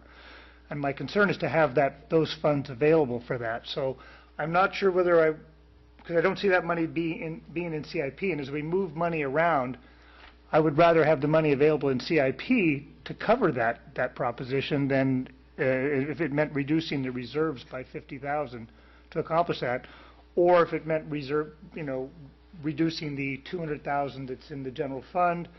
I kind of share that point where, like, if we need to get that money out, if we do get a clawback from the state, council action would be to support that clawback. We're not going to deny that fund. So I don't know that we need to have that. I think at this point, everything I see that's been approved here is fine. I just would like to make sure there's at least 50,000 for that possible project in the Esplanade should it occur. And I don't see it anyplace else other than the possibility that there's some excess funds with the Stockton Avenue project. Let's ask the Public Works Director a little bit more about the Stockton Avenue project and where we are in terms of the cost estimate there, because I have heard a discussion that there could be some overage and additional funding there. I don't know whether or not that gets us to a $50,000 project budget. Yeah, we actually just looked at a cost estimate today for the first time. We do have a $150,000 budget there, and we are right at around $100,000 right now in our estimate, construction estimate. We have incurred some design costs, so there may be about $30,000 left over in that project as things look right now. So with an allocation of $15,000 sounds like between $35,000 and $45,000, $35,000 to $40,000 would be available. We're not all the way to $50,000. Can we see that happening by the summer? Yes. Good. That's a definite drop-dead date. Yeah. Yeah, like I said, I'm concerned about those funds, and I'm also concerned about other projects. Like I said, when we get to pick these other projects that could exist, like the Hill Street project, I think that's something we should deal with when we do next year's budget. I don't know that that's something we should be dealing with right now. Council, at this point, we're suggesting that there's $150,000 available to transfer into the CIP. Whether you want to identify a new project or whether you want to allocate them to old projects is certainly at the council's discretion. I understand the sentiment that the CIP does come out and there's the opportunity to discuss all the projects in context, but certainly you do have the ability and the authority, if you want, at a meeting like this when it's been noticed, to amend the CIP and to add projects. That's certainly an option that you have available to you if you'd like to tonight. Yeah, that would be my only input into this. Is it looks like there is the money allocated is $150,000 for CIP. I feel pretty sure, like the Public Works Director, that $100,000 of that will probably be used for Pack Cove, and what's going on in McGregor Park. If that starts picking up momentum, I'm sure that all of those funds will also be used, which means that when that money could dissolve away to $15,000 left, and I'm seeing a big priority that was mentioned by most people about improving the sidewalks in the Esplanade. And now that we have that opportunity possibly to get people to share in that endeavor with us, just want to make sure that we have those funds available to meet their hat. Stephanie? Well, I share your concern with that. Normally, I'd say we shouldn't be bringing up projects during the year. We should do our budget and follow the budget unless there's an emergency. But we do have extra money, a little extra money that we didn't have 6 months ago, and that's why it's perfectly appropriate to allocate it wherever we want. Then perhaps a motion to approve the staff recommendation for the allocation, kind of backtracking on my $200,000, maybe that's where we should keep our eye on for the next few months as the buffer, as the secretary, as the treasurer mentioned, as the cushion, and also as a place to pick up these projects as we see the shortfall that will inevitably happen on any construction project over the next 6 months. So I would move the staff recommendation, never forgetting that extra $200,000 has gone to the general fund tonight, perhaps. I would like a little bit of clarification on the motion, because what we were suggesting was that there was $15,000 available for a couple of projects, but it's not sufficient to do all of them, and nor is our staff capable necessarily of implementing all of them. And it would be helpful if the council identified, as Councilmember Bottorff has clearly indicated that the Esplanade sidewalk is a very high priority for him. Are the other projects, whether it's the Hill Street sidewalk, landscaping on Kennedy, it would be helpful to hear the council's direction regarding priorities on that, and then we would know could advance those projects and come back to the council if we needed more money to get them done. Well, I believe that all the projects are, acceptable to the council. We like everything that you've just noticed, that you've just mentioned, and that the only projects that are seasonally critical is the sidewalk on the Esplanade and the improvement on Stockton, which is really where all of our major headaches take place.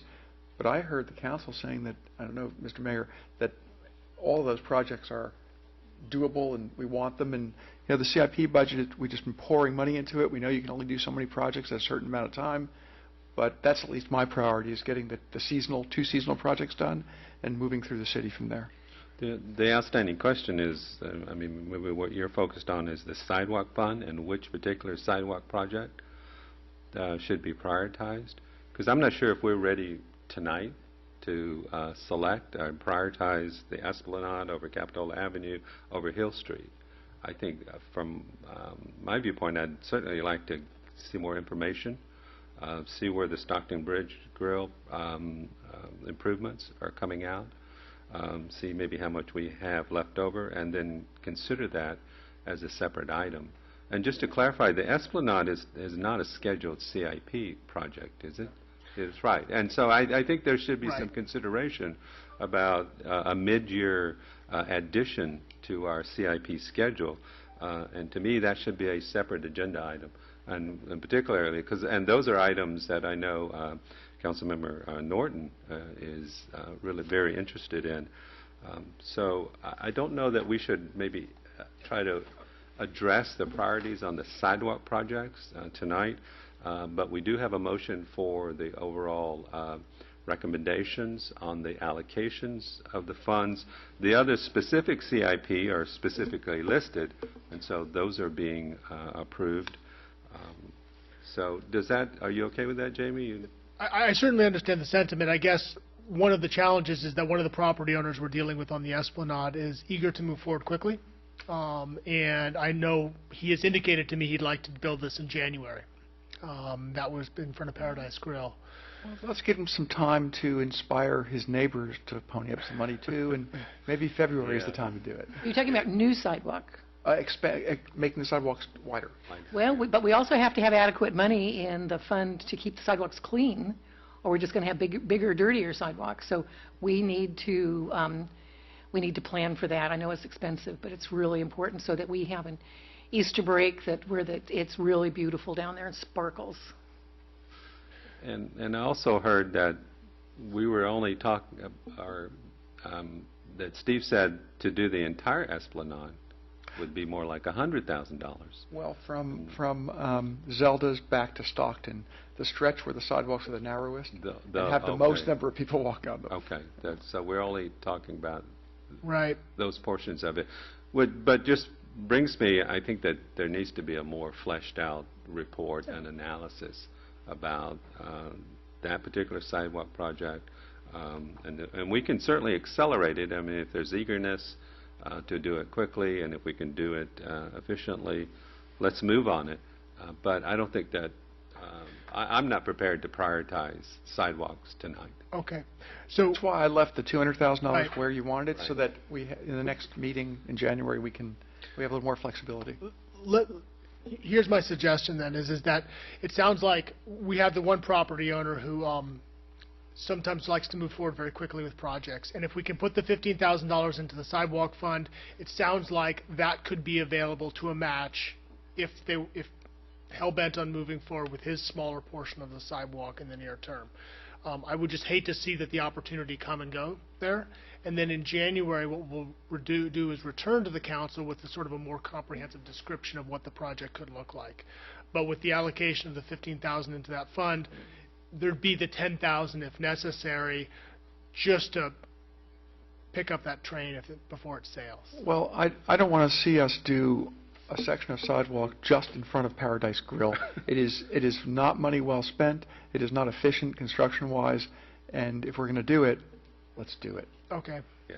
Gary is no stranger to frustration with the slowness of government, so it's all right. Yeah. Ed?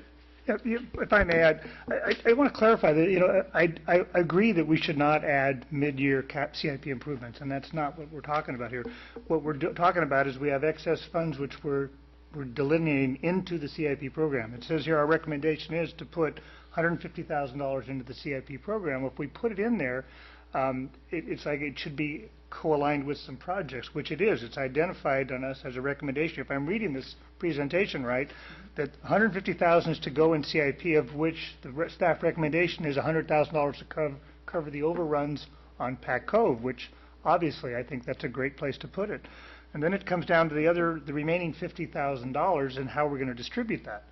And the recommendations are increase the McGregor Park Fund, which I was kind of on the fence on that. I want to keep it down to $100,000, and now it's up to $150,000. But I understand there's a tremendous need for youth and dogs and all the multifunction of that task. So I'm okay with that $35,000 there. So looks like there's a remaining $15,000, which we have to allocate. Unless we move money from one of the other areas. Right, but I mean, for right now, on the face of it, there's a remaining $15,000. And so my proposal was, I would like to see that go to the sidewalk fund, because I'm going to disagree with you on this. I think that I've walked the sidewalk on the S-Mile where this proposal's done, and I've seen the plans. I believe Steve Bowman & Williams has done plans for the entire sidewalk extension from Mr. Toots all the way up to Zelda's. And we do have, a business owner that at this time wants to participate with us, and I think that's what makes this a priority. Is this is not something the city's going to incur. We have a 50% participant in this cost, which makes me want to feel like we can do this. And what we do in this is the sidewalks that are there now have some ADA problems with their slope. We're going to be able to widen the sidewalk, remove those hazards, and I think that there is a plan, if I'm not mistaken, Steve, you can correct me on this, but there's a plan to transist the widening back into the existing sidewalks. And if we do it at a section, even if that piece looks like about maybe 50 or 60 feet, and I'm guessing, it leaves about another 200 feet that needs to be done. And we can never predict whether we're going to get those other business owners to join us. I think the incentive of doing part of it is going to motivate them to do the rest, and I just want to make sure we have the funds available to meet our share when that happens. But I think we would all be better off, and the citizens have made this very important to us, that they want those sidewalks upgraded. And this is an opportunity I see for us to do that. Maybe we could ask Steve how much money we're not going to waste, but how much more is it going to cost to do this piecemeal than to do the 260 feet, which I can see us discussing and agreeing to in January as one project. Stepping the sidewalk back in, always, and we're going to be jackhammering out curbs that are only 6 months old. The thing to keep in mind is it does feather back in today. We already have that condition in front of Mr. Toots. So basically just extend the sidewalk pattern that we already have, starting at the corner, wrapping around to Mr. Toots, another 50 feet, 60 feet. Right. Well, I'm saying why do 50 feet when we're literally weeks away from potentially discussing this and doing all 260? I mean, are we being foolish? I don't think right now we're working with a local contractor, so mobilization costs really aren't an issue. I think because Gary's so interested in moving quickly, and we still have multiple other property owners to approach on that, there might be some benefits to getting it started, and they can see the benefits of it, and maybe that would attract the other property owners to come forward at that point. How much are we doing now that we potentially will demo in 2 months if we go the rest of the way?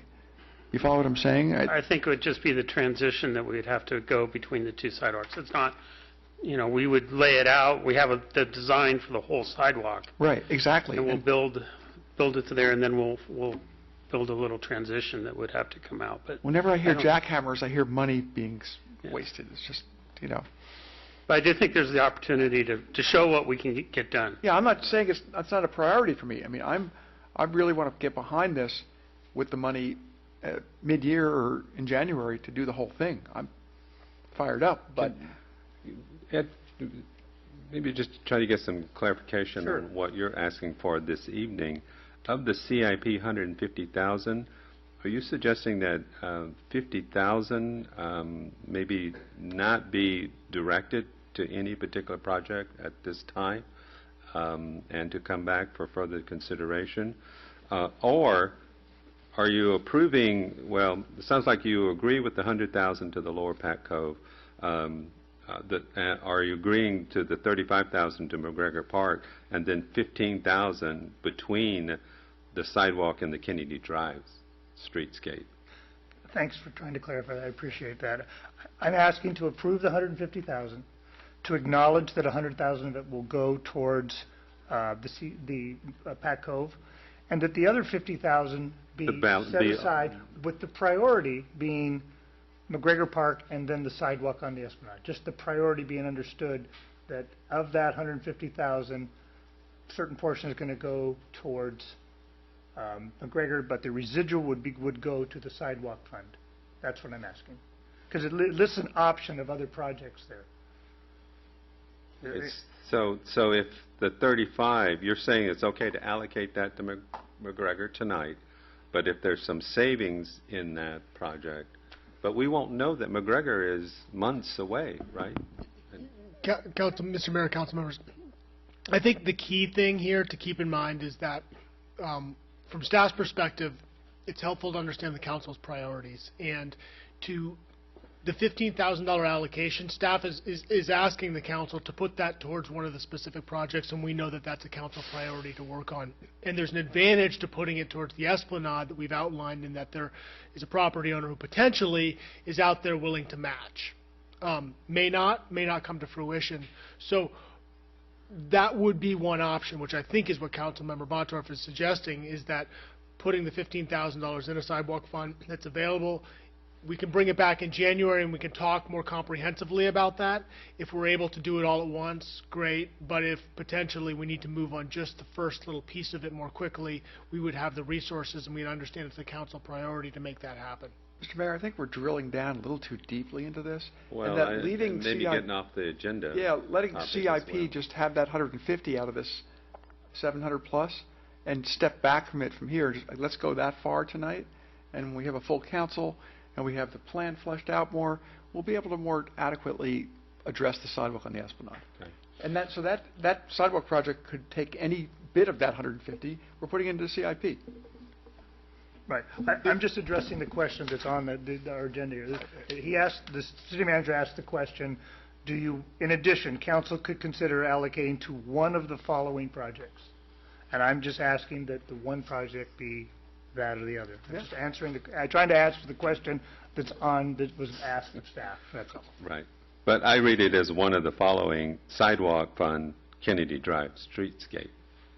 And so yes, I was suggesting that we had 15,000. Would they like, I've heard both of these projects discussed at recent council meetings, and is one a priority over but the other. my sense is the council's not prepared this evening to make that priority or that decision.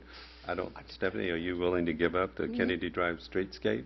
No, not particularly. Well, so I think okay. I really think that Yeah. needs to come back in a separate report and in more detail for all of us to consider. And as I said, with all the council members here.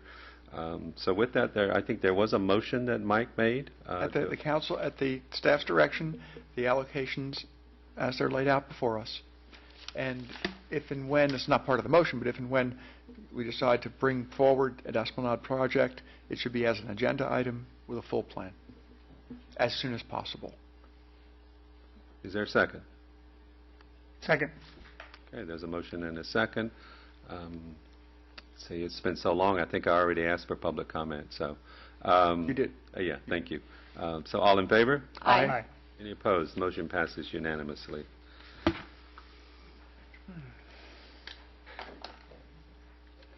Which brings us to item 11C, which is to consider approving memorandums of understanding with the following: Association of Capitola Employees, Capitola Police Captains, Capitola Police Officers Association, Confidential Employees, and Mid-Management Group, and Department Head Group. And Lisa? Yes. Good evening, Council. As you heard in the previous staff report by our Finance Director and our City Manager, that the FY 12-13 budget closed with a surplus. And in your previous action, you've allocated funding to this particular item. So, and since you did have somewhat of a detailed description of this item, I'll just restate it briefly for the public.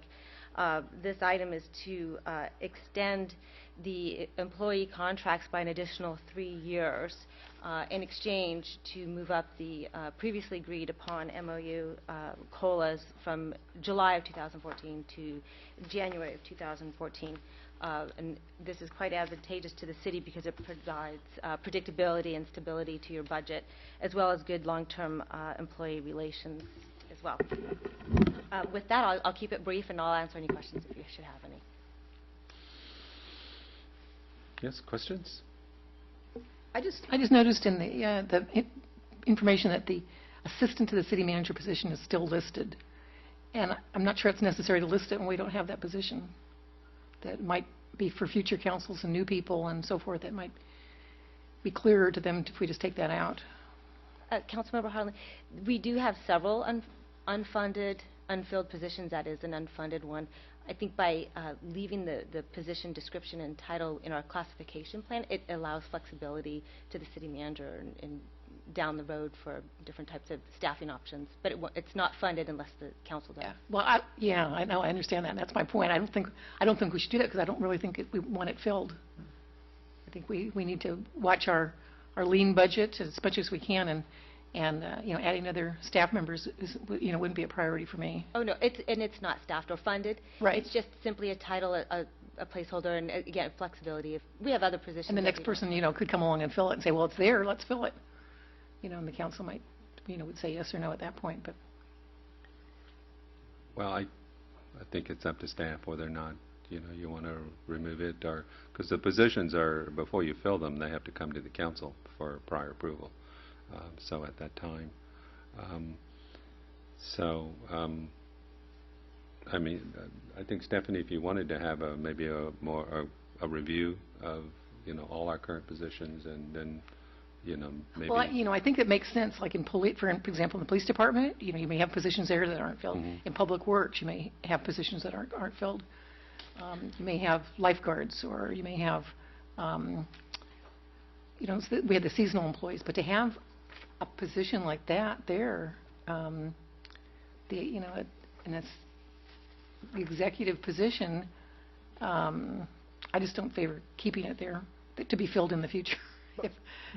My recommendation, though, is it does make sense to keep on the books, just simply because we've had somebody in that position previously who's obviously a very qualified individual, who's served the city for a long time and is now the administrative services director. If in the future at some point we were to lose Lisa, the city may, whether we obviously be reevaluating sort of what the city manager's department looked like and how it operated. Keeping the position as a fallback position would allow you to downshift the position, effectively pay less money.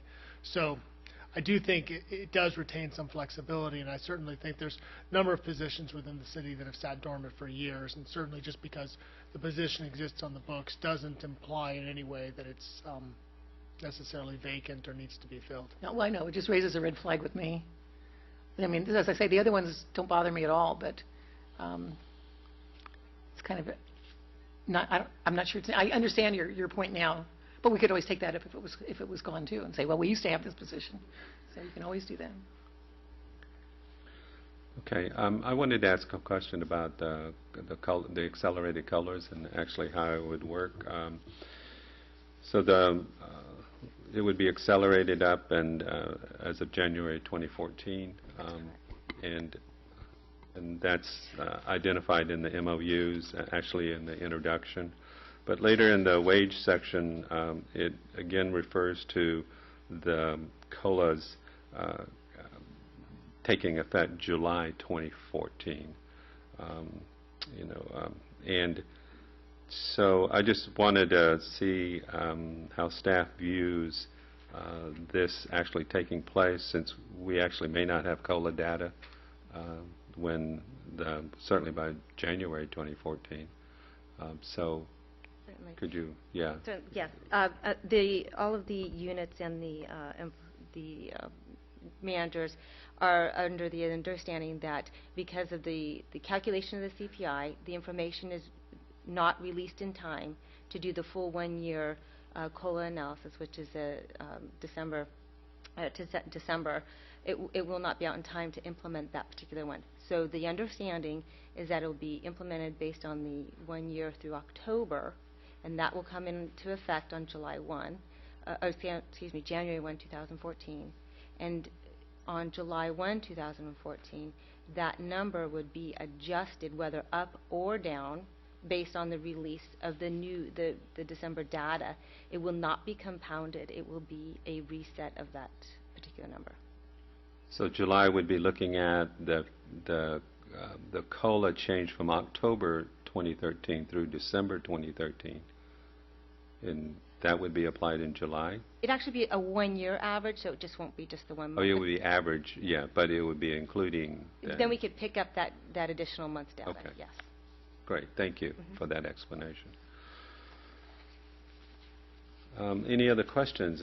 Seeing none, is there any member of the public that would like to address the council on this item? Seeing none, I'll close the public hearing. I haven't had a single public comment in my first night. I mean, it's starting to concern me. So I'll bring it back for council action. I'll move the staff recommendation. Second. There's a motion and a second. All in favor? Aye. Motion passes unanimously.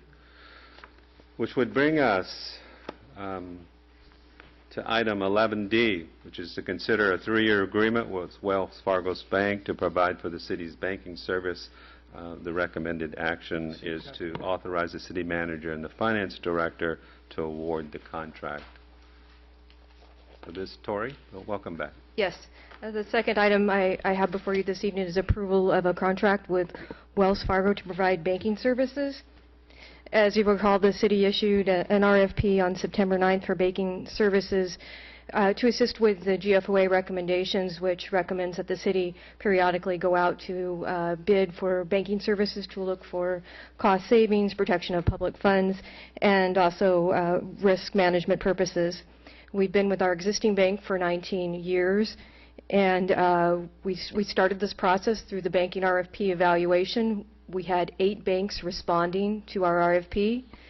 We created a panel of 5 members, including 3 members of the finance department, our IT specialist, and our city treasurer. We initially distributed copies of all proposals to all panel members to preview, along with summary sheets. We evaluated the proposals. We made sure that they met the minimum requirements, and the summary sheet provided a contrast of key items. We invited the banks to present the information because we wanted some clarity on a few of the items, especially in regards to cost structures, and we wanted to get a feel for what the bank had to offer. We wanted to see their online system. As a result of that, we scored the proposals and we identified 3 leading candidates, which include U.S. Bank, Wells Fargo, and Union Bank. During a final evaluation process, we brought this information, the preliminary information, before the Finance Advisory Committee. At this point, we had not contacted the references. We wanted to go into greater detail with the 3 top candidates. So we contacted the references supplied by the bank, as well as we looked at our local cities and asked them who they were using it for their banks to find out if any of the top 3 banks were being used and how they performed. We did an in-depth analysis of the pricing as well, especially looking at the credit card fees. And the leading candidate that emerged was Wells Fargo. As we went through the evaluation piece, we looked at the protection of public funds, the financial strength of the bank, the ability to provide our required services. Are they doing a lot of similar things with other size cities? What is their rate structure? And along with the reference piece. Wells Fargo has $1.5 trillion in assets. You can see their net income is $5.2 billion as of last year.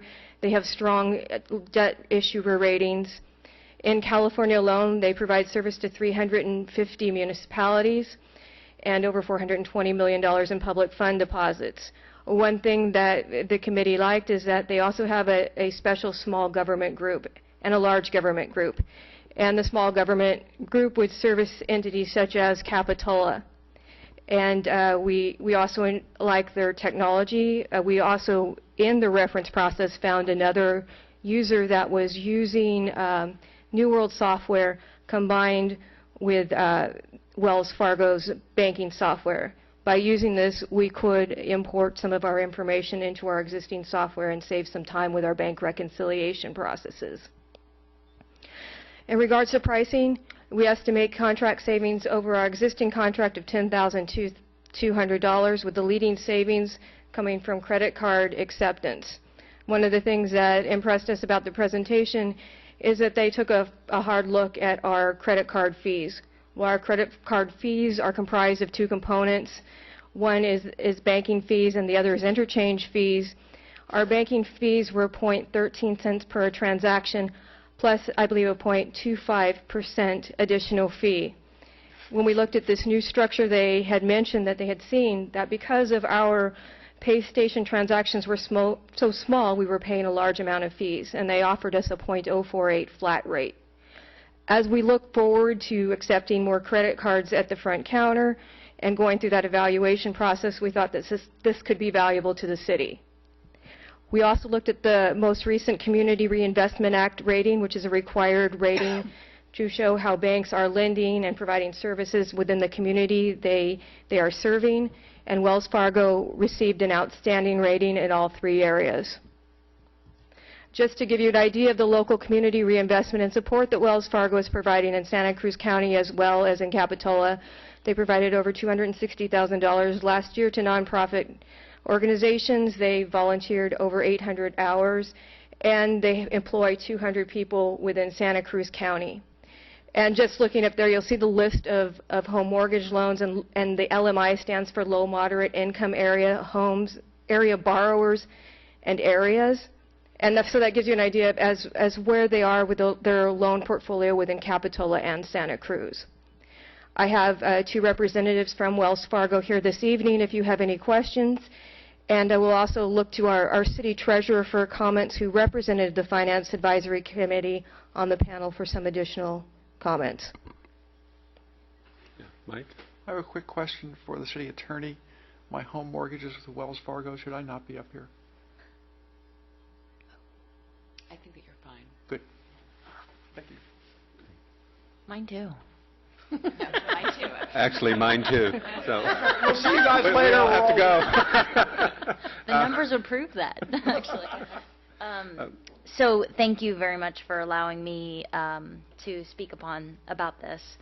I just first, before I say anything, have to say that our staff did such a phenomenal job of really getting down and digging down deep into what each of these banks stands for, represents, each of their categories, for all the different expectations. Not only did we sit in 8 hours of bank after bank after bank, but then they also took it further and dug deeper. So I just really have to say they did an amazing job. I was only there for 8 of those hours. But so just like Tori said, there were a number of expectations: reinvestment back into the community, the quality of their proposals, their ability to value, provide new products and new services and new technologies, their proposed fees and credits back, banks, their relevant experience in working with municipalities or cities that are the size of us, and their financial strength. Wells Fargo, in a large number of those areas, rose to the top. Their experience was key. Their rating was great. Working with communities the size of us, they were all kind of the top of all those things. So the proposals were great. They rose to the top in those areas. Their technology platform seemed like it was going to be very user-friendly for the city employees. The ability for them to come into our city and tailor solutions that are specific to our processes was another really good key point, to try to streamline the day-to-day processes for the employees, making us more effective. Their fees were very competitive. They weren't the least expensive. They weren't the most expensive. They were kind of right in the center. But during the proposal, Larry pointed out about the card swiping. because of the toll booths, I mean, not toll booths, but the pay stations, and us going away from the coins and moving to the credit card swipes. In his just opening up of that, we found out just how much we were paying for a $1 charge to pay for parking. And so the fact that Wells Fargo could save us considerably on an area that represents about 5% of our revenue seemed like a really important detail. So I think that's all I have to say. So we support the recommendation, but I do just have to report that the city did a really in-depth review of every single bank, and it was truly impressive to sit next to them and observe and watch. So thank you. Okay. Thank you, Christine. Tori, could you, going back to the first chart, I just the one that had the financial rating, it said long-term, short. Yeah, the short-term. Could you tell me, the short-term rating, the significance of those numbers? It's just ones I'm not familiar with. Hold on just a second.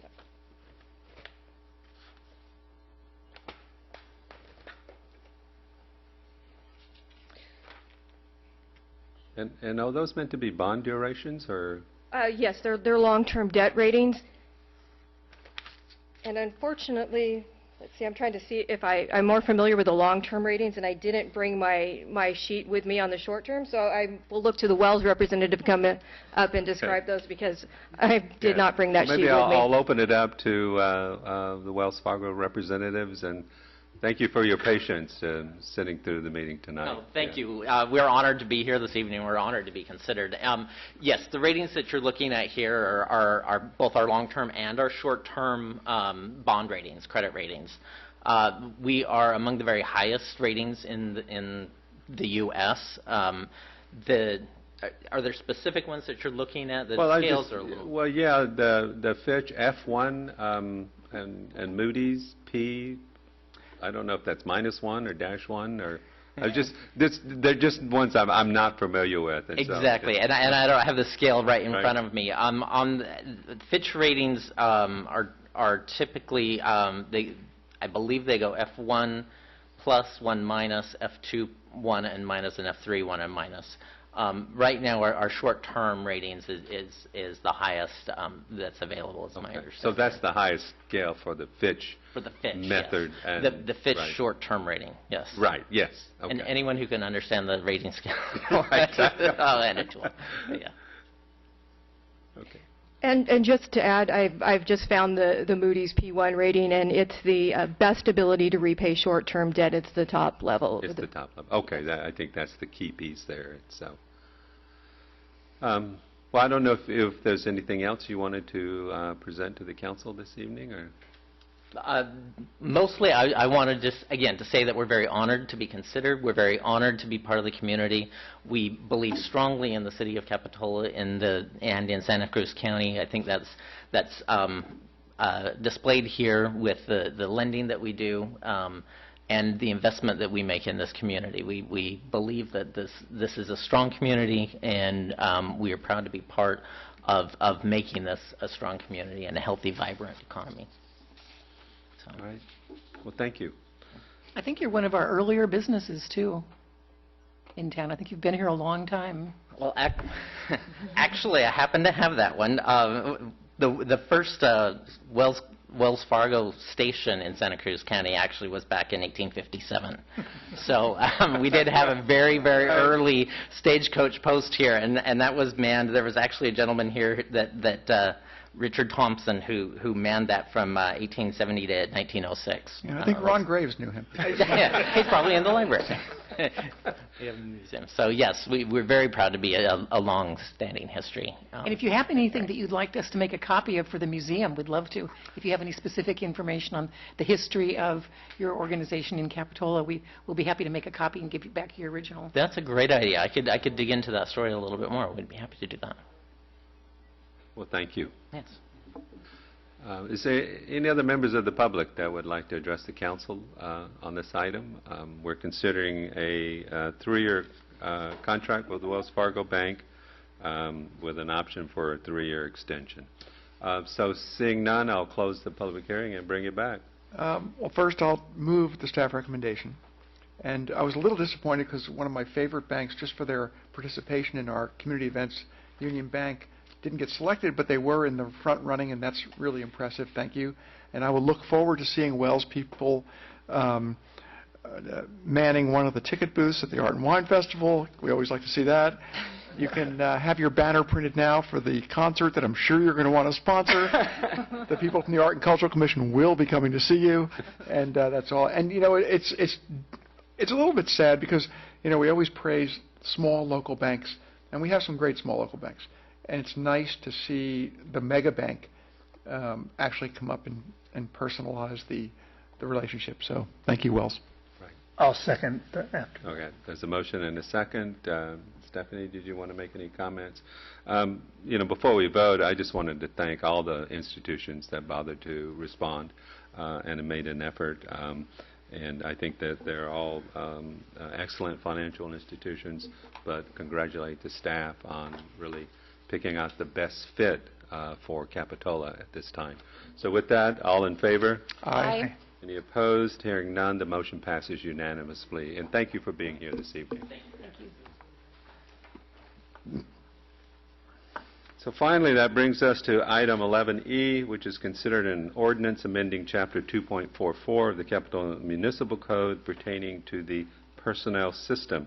This is the first reading. The recommended action is to introduce the ordinance. Sure. Okay. Good evening, Council. Thank you. The item I have before you is not nearly as exciting as the last one. Oh, my goodness. One of the things that we've been doing as staff is going through and doing some cleanup of the Muni Code, and actually this will be the first of a couple that's going to be coming before you. In summary, there's the Municipal Code, which of course lays out the personnel system, which was adopted in 1974. We also have personnel rules that the Municipal Code required us to adopt, and we did that very early in 2002. I believe with the intention to come back and clean up any conflicts that resulted between those two documents, which hadn't been done. And now we've seen what they are, and I'm here tonight before you to make those cleanups. We follow today the personnel rules and the requirements that are laid out there.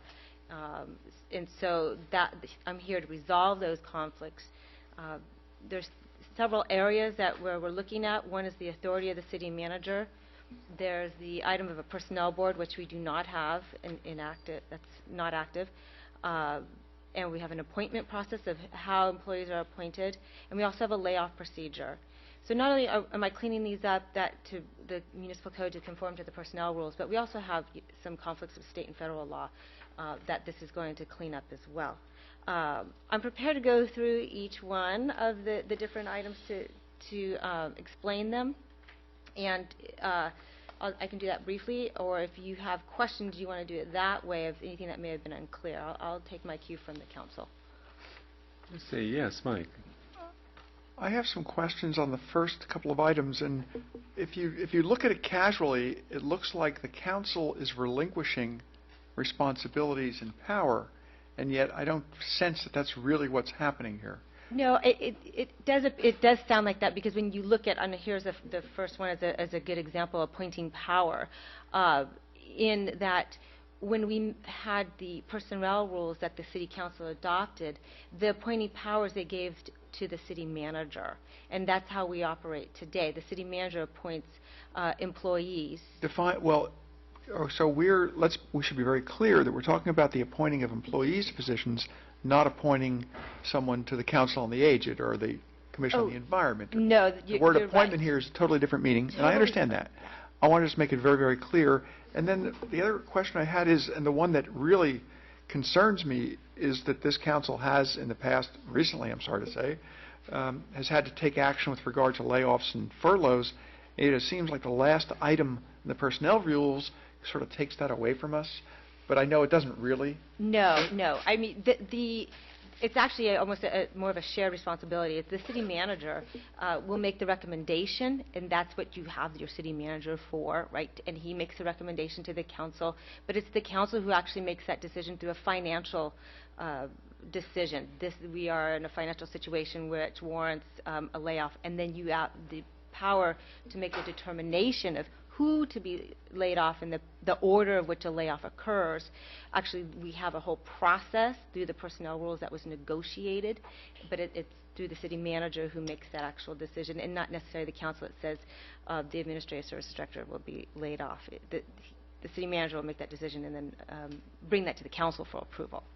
But no, it's not taking the authority away from you. And today, as we practice it, actually, to tell you the truth, the way it's laid out in the municipal code is not even legal. It's not to state law. And so we are cleaning that up and correcting that.